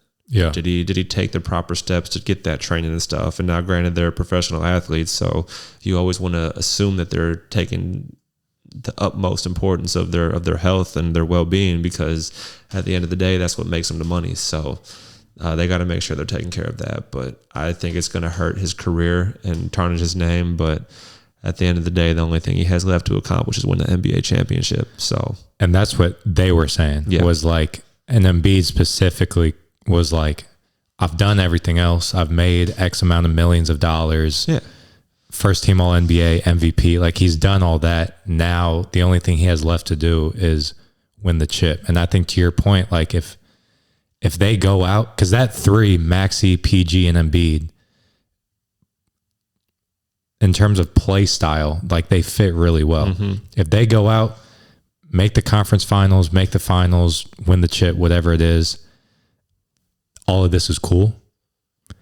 The argument I've heard is it's not like it's the Celtics saying, because like the Celtics have a core that have been together for a while. So like the argument I've heard is, okay, load management, whatever, to be ready in April, May, whenever the playoffs are. But should there be a balance of like team chemistry with a new group? Yeah. I don't know. It's tough. I think that him taking those times off, I don't think it's going to impact the chemistry as much. But like I said, like when it does come playoff time, like if they're used to those rotations and stuff like that, I guess like only time will tell. Like if they're used to him not playing back-to-back nights, or if he ends up having to sit out a game because they're up 3-0 against a team, like how does that rub the other players the right way and stuff like that? I think it does contribute to it. So it'll be interesting to see how that works out. But I do think that I've got mixed emotions about it, because like Kevin Durant was the same way when he went to Golden State. The only thing he had left in mind was, I want to win a championship. I've done absolutely everything else you can imagine in this league. And like, people can hate on him, people can get mad at him. I'll start by saying this. Kevin Durant's the first basketball player I followed since from high school all the way through the league. So I'm a KD fan. I'm a fan of his game. I will question his integrity in going to the Warriors. But at the same time, when you look at the Golden State's institution, they built through the draft, they won multiple NBA championships, and they attracted a superstar caliber player to win more NBA championships. He was just drawn in by it. Like that pitch, that enticement, like people can be mad at him because he took the easy way out, especially because they were up 3-1 against him or whatever when he was still with the Thunder. But like, that was his doing because he worked for that. He was like, I've already got all the money in the world. I've got all these other accolades. I'm going to win this. And he was just enticed by their pitch. And that's when you got to realize it's a business. It's the pitch to get there. I think that the Sixers are a little bit different with that pitch. Yeah, Embiid has done everything you can imagine except win a championship. But it's like, you guys can't keep on building around him and getting the same results. First of all, Tobias Harris was robbing us millions of dollars. I'm not a Toby fan at all. I think that him and his Boban commercials are great, but like, shout out to his agent, man. Yeah, freaking every team he's been to, shout out to his agent, because I don't know how he kept on pulling it off, but like, I think that would have been an answer to the problem. Like, you let Jimmy Butler walk over Tobias Harris, I'm sorry. Yeah. If you keep Jimmy there might have been a championship in there, but we'll never know because he got up out of there. And what has he played in 1 or 2 finals since then when he was in Miami? I think 2. So I guess what I'm saying, if Jimmy Butler's gone to 2 finals with the Heat since he left Philly, it speaks for itself. Yeah. You made a mistake there. I think the management or the top people up top will own up to that, but like, there are certain things with that. It's like you got to put your star athletes in a position to win, and like it's going to get to a point where everyone's like that. Like Embiid's going to get fed up. He might say that he wants to stay there. The next thing you know, he's going to Miami, or he's going to. I would hope he don't go to Boston, but like you never know. Like in those situations, that's what I'm saying. Like those people reach a point in their life where they're like, okay, like if I can't win a championship here, I got to go out and get it. Like that's kind of like a dog mindset. Like a dog's when they expect to get fed, and if that dog don't get fed, it's gonna find a way to get some food. It's gonna find a way to eat. It's not saying they ain't putting in the work where they're currently at, but they got to go take what they can get and go find a way to make it happen. So I think that the management needs to do a job of making sure that the people around him are healthy. They're adding the right pieces. I mean, I think we've got some good veterans on the squad. Unfortunately for me, being a UNC fan, I've now got a blue blood from like every school. I've got freaking Jared McCain from Duke. I got Maxey from Kentucky, and I've got Embiid from KU. And I'm like, okay, oh damn, yeah. I was like, bro, I'm a UNC guy, and I got to go root for every single freaking blue blood except for my own in the league. But I'm still gonna ride for my team. But I think they're trying to add the right pieces. I think if McCain can stay off social media and I think he's going to have a D-Lo type season. Like when D-Lo was recording stuff in the locker room with the Lakers the first time he was there, like I just know it's coming. And like there's already the video of Kyle Lowry like telling him like get off the phone, dude. Like get off. I didn't see that one. Oh yeah, bro. He was like taking a video to himself. He's like, what's up, future Jared? Like you're about to go into practice, and like Lowry was like, get off TikTok, bro, or something like that. And it's like, you're making a video to yourself while you're about to go into practice. And like, you're on the bus with everybody else. Like, nobody wants to put up with that. Yeah. You've already seen what happens. D-Lo got freaking outcast for a minute in the league for doing that. Like, that was my freshman, sophomore year of high school. We were calling people D-Los in the locker room, but they had their phone out. It's like, oh, nah, he on his D-Lo stuff. Like, you better watch what you say, dog, because he's finna put that thing on camera. So I think that'll be all right, though. But with this year, with the competition level in the NBA, I think it's anybody's game. Like the Thunder are young, they're explosive. Boston being reigning champs, I think that they've got a chip on their shoulder even more because they kind of got played off. I think Kerr pissed off Tatum a little bit over the summer at the Olympics, so that might be the wrong fuel you want to add to that fire. So I'm excited to see what the league brings this year, but like I said, it's more background noise for me now. I can watch it without actually seeing what's going on to understand. So yeah, I'm more focused on my season than I am actual NBA, but I'll still follow it all along. And like I said, if I'm doing a scouting report, if I'm not doing anything at night, I'm putting basketball on the TV. If I can keep it college, I'll keep it college. But sometimes it's fun to try to learn those NBA sets and see what they're running, because they run a lot of cool stuff. Like especially when you start getting it on like the For You page and stuff on Instagram, and pages that break down like what NBA sets are running and then show it like drawn up through the video and then go show it in the game. And then like for me, it's like I can sit back and be like, oh, I was watching that game. Like I actually remember when they ran that. And like it's really cool. So okay, last question I have. So you mentioned scouting reports. Mm-hmm. As an assistant at Jeffco, you're in charge of putting scouting reports together? It'll be different this year. So with us, we have head coach, and then 3 assistant coaches, including myself. So there will be 4 of us that will be kind of alternating scouting reports, is my understanding. The past 2 years at Stevens College, though, I was responsible for every single scouting report. So for every game, the past 2 seasons at Stevens, I was I was making the template myself, plugging in names, numbers, information, stats, copy and pasting what I could from websites, like from their team website, and just trying to make it like as concrete as possible. And if you would have looked at my scouting report from first game, my first game there for Stevens College was actually a Division I exhibition against Tennessee Tech. That scouting report compared to my last one for the national tournament, it made all the difference in the world. It was more clear, it was more concise. It had like offensive tendencies, defensive tendencies. It wasn't a whole bunch of just like paragraphs of me trying to type up like, okay, like, hey, here's their go-to move. Here's, if you see them spinning right, you know that they're going to go up and try to step through, stuff like that. So, and a big part of that was asking my players. Is as much as the head coach might want you to do it a certain way, I would tell my players all the time, hey, let me know what works best for y'all. If I can make sure that you guys are getting the best from our scouting reports, I will make adjustments for whatever you need. And the girls at Stevens did a great job telling me that. Like, they saw my scouting report for like first game of my second year there. We went and played CMU, and they're like, damn, Coach Alex, like, you did your thing on this one. Like, you putting it together. I'm like, let me know what else I can change. Like, I want to tailor it to you guys, because it's not about if I understand it. It's about if my players understand it. So I think it'll be a little bit different this year with us having several coaches who are going to alternate scouting reports. So that way I can kind of dive a little bit more in depth and do a little bit more film breakdown and clipping of highlights and stuff that I want to show the team. So I think it's going to be exciting that I get to take a step back and, like, now instead of having 3 to 5 days to work on one scouting report, I've got a week and a half to start prepping for my scouting report that's 3 games away. And I think that's just going to make me better at my craft and allow me to keep on learning. And then also I will have more people to kind of check and edit and like review what I've kind of put on there to see if it's beneficial for the team. I'm glad you brought that up, because that is like 99% of it is making sure the players are absorbing it. Because you could spend countless hours putting together all this information. It's like, okay, cool. Like, it's a lot of good information, but it's going in one ear out the other.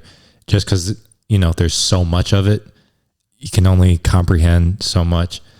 I'm personally a big fan of, like, not a lot of coaches do binders anymore, but I think if I can get my kids all binders and allow them to 3-hole punch and put the scouting report in and then the next one on top and build off of it, they can go back and look. Because if you don't do that, 99% of the time, they're going to look at that scouting report, and as soon as the game's done, it's going right in the trash. So, like, no matter how much they actually look at it, they review it, they process it, it's going in the trash at some point. So I just want to make sure that it's something that they can find valuable. They know that I'm dedicating my time and hours to this, but I think like giving them some sort of portfolio where they can build on them, and then also adding a reflection piece to it was something that I picked up from a volleyball coach actually. Is she said that after every game they would go back to their scouting report and they would have a self-reflection and a team reflection tab, and then they would put that in the binder and stack off of it. So now when you are playing conference opponent A for the first time, and now 7 games have passed and you're playing conference opponent A for the second time,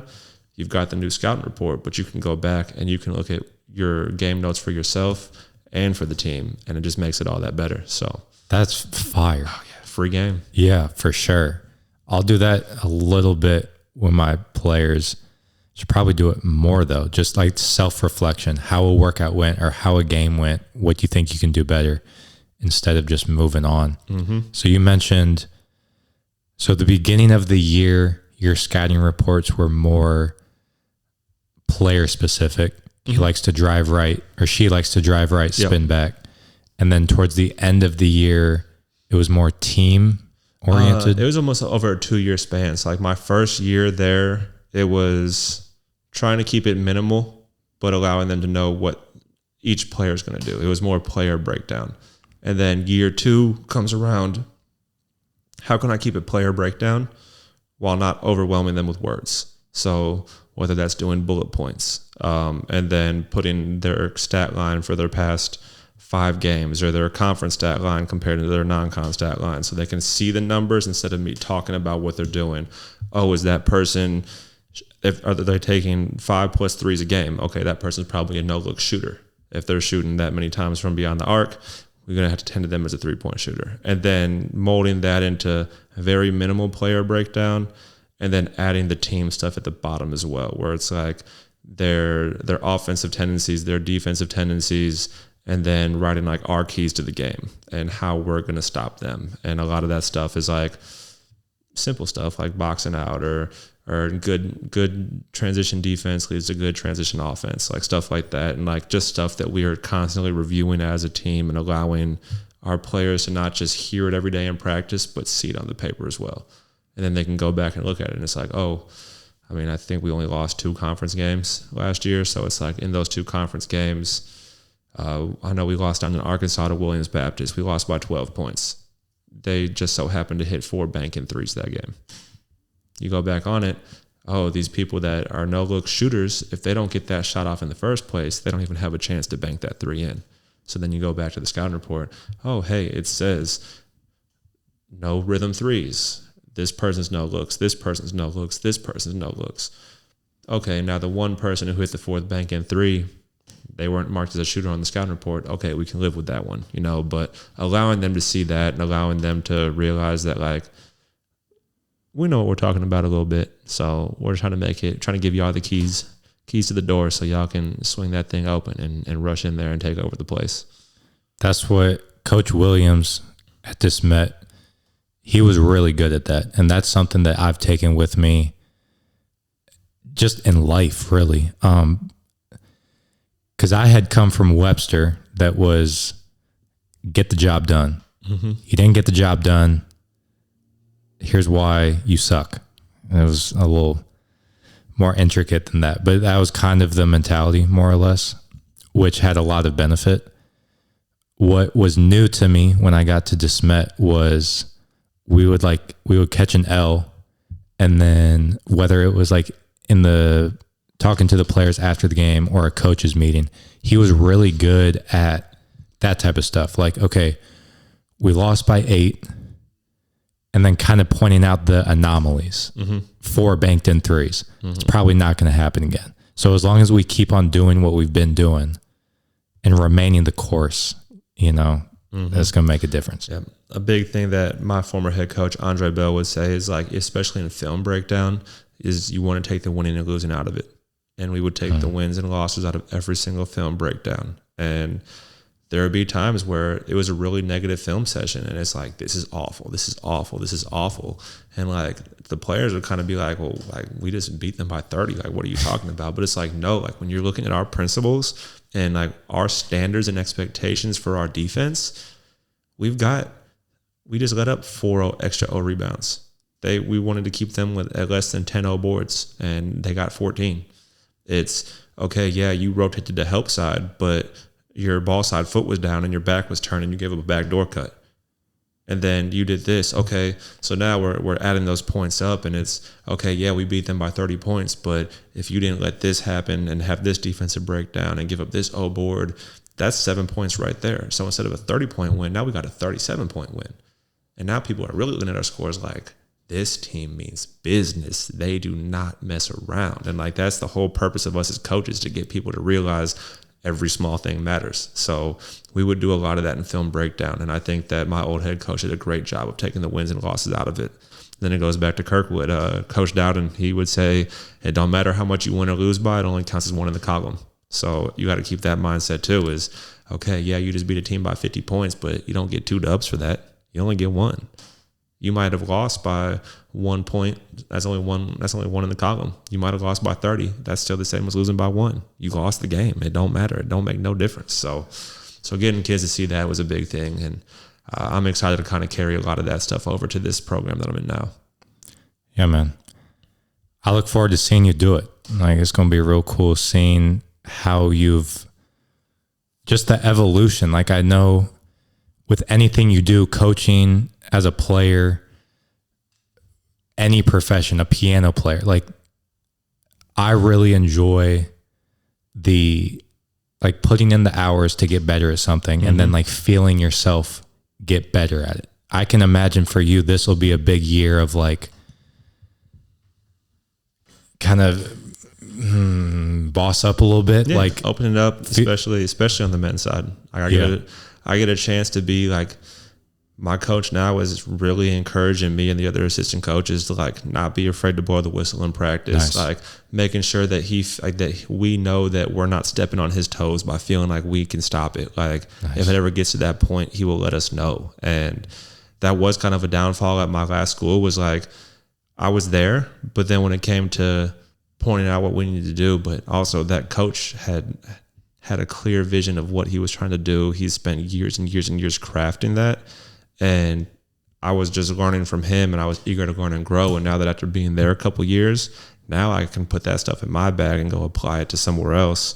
And being in an opportunity where the coach is openly expressing, like, hey, what can I do better to make sure that we're getting you guys involved as coaches in practice? And, like, what can you guys do? And even if it's as simple as just be more assertive, or, like, don't be afraid to blow the whistle and go choose someone out because they just jogged up the floor 3 times in a row. Like, do that. It doesn't mean go run them to death. It doesn't mean go degrade them and tell them they're soft and they ain't never going to be nothing in life. But like, don't be afraid to coach them. And like, the big thing is, especially with it being on the men's side, is like, he's like, anything you do, you have to do it with confidence, which I try to take that approach with anything in life. So for him to hear, like, just to hear that reassurance from my head coach, I'm ecstatic for this year. I think that we're going to do big things. I think if our boys can understand that and tap in and all buy into that, it's going to be a fun season. Who's in your conference? Oh, that's tough. I'm still learning. I just got used to learning all the NAI conferences and stuff. We're like NCMC. I think MAC might be conference. No, they're a different district, but we'll play SWIC. Ryan Lacefield's over at SWIC, actually. Yeah. So, former guy we used to all play against. So we'll play SWIC, Lewis and Clark. Coach Moore. Lincoln Trail, I think, is on our schedule. We'll go play Metro in KC, Metropolitan. We'll play them. We got a couple schools down in Arkansas. We actually play not Merrimack, STLCC, Forest Park, technically. So, yeah, so we'll play them. I'm leaving a whole bunch of schools off the schedule, but yeah, I mean, we've had exhibitions against a couple NAI schools. We play a whole bunch of NAI JV teams. So we'll play like Mobaps JV, Mission College. They used to be Bible Baptist College. Okay. They just changed the mission. So we'll play their JV team, a couple other JV schools here and there I think we play CMU's JV team. So at the JUCO level, a lot of those NAI schools, I know Malik talked about it whenever like his Mo Valley experience. A lot of those NAI schools don't advertise that they have a JV team. It's called the reserve team, but a lot of schools don't advertise that. But those reserve teams play a lot of JUCOs. So between our like the Lewis and Clarks, the STLCCs, the Macs, we'll go play a lot of JV schools. So Coach Moore is the head women's coach at Lewis and Clark. And I believe assistant men's. Okay. I forget what exactly his role is, but he coaches there. He coached at Webster for a couple years. Okay, sweet. And with Arsenal for a little bit. Bet. Cool people. If you see them, tell them I said what's up. Yes, sir. You got it. Cool people. Jeffco assistant coach. I'm gonna be keeping tabs on you. They should be keeping tabs on you. Keep tabs, man. STLCC pop out. Yep, be there. What we're going to do to end it, first of all, we have a new high score. This is our longest one up to date. I'll take it. 19 episodes in the books. This is the longest. Fire convo. What we do to end it out is any last message you want to leave the people with, words of wisdom, encouragement, something that kind of like summarizes everything we've been speaking on. Really, it's your floor to speak on anything you want. And then where people can find you, IG, Twitter, whatever you want. But advice, I'll go back to what I said earlier. In order to be a master of something, you can never stop being a student. Approach anything that you have passion for in life with the fullest. Don't let your dreams go by. That's a big thing. Is like, if you got dreams, if you got passions, make sure you pursue it. Don't be afraid to be social. Don't be afraid to be open with your story. The more connections you can make in life, the better. That's really all I got for you guys. I appreciate you giving me some time. As far as social goes, you can find me on Instagram at AlexKing32. Twitter's AKing32. There might be a 1 in there as the I. I honestly couldn't tell you. But besides that, I'm not real active on socials. I don't do TikTok. I don't do none of that stuff. If I can keep it to Facebook, Twitter, and Instagram, I can get all my information out for my team. But you guys hit me up. I'm actively recruiting always. So if you're class of 24, class of 25, if you got some film, send it my way. You never know, you might hear back from me. We're just looking to build and grow. We want to build a dominant force in our program and make sure that we're laying the foundation of these building blocks early. So I appreciate you giving me the time, giving me a platform to voice my story and kind of talk game a little bit. I'm loving what you're doing with it. And like, again, thank you very much. I appreciate you, bro. There's a lot that you spoke on that I know a lot of people are going to resonate with. There's some stuff that you helped me with kind of work through. I appreciate that. So yeah, this is extremely valuable. Appreciate you coming on, man, for real. Episode number 19 in the books. Peace. Doses.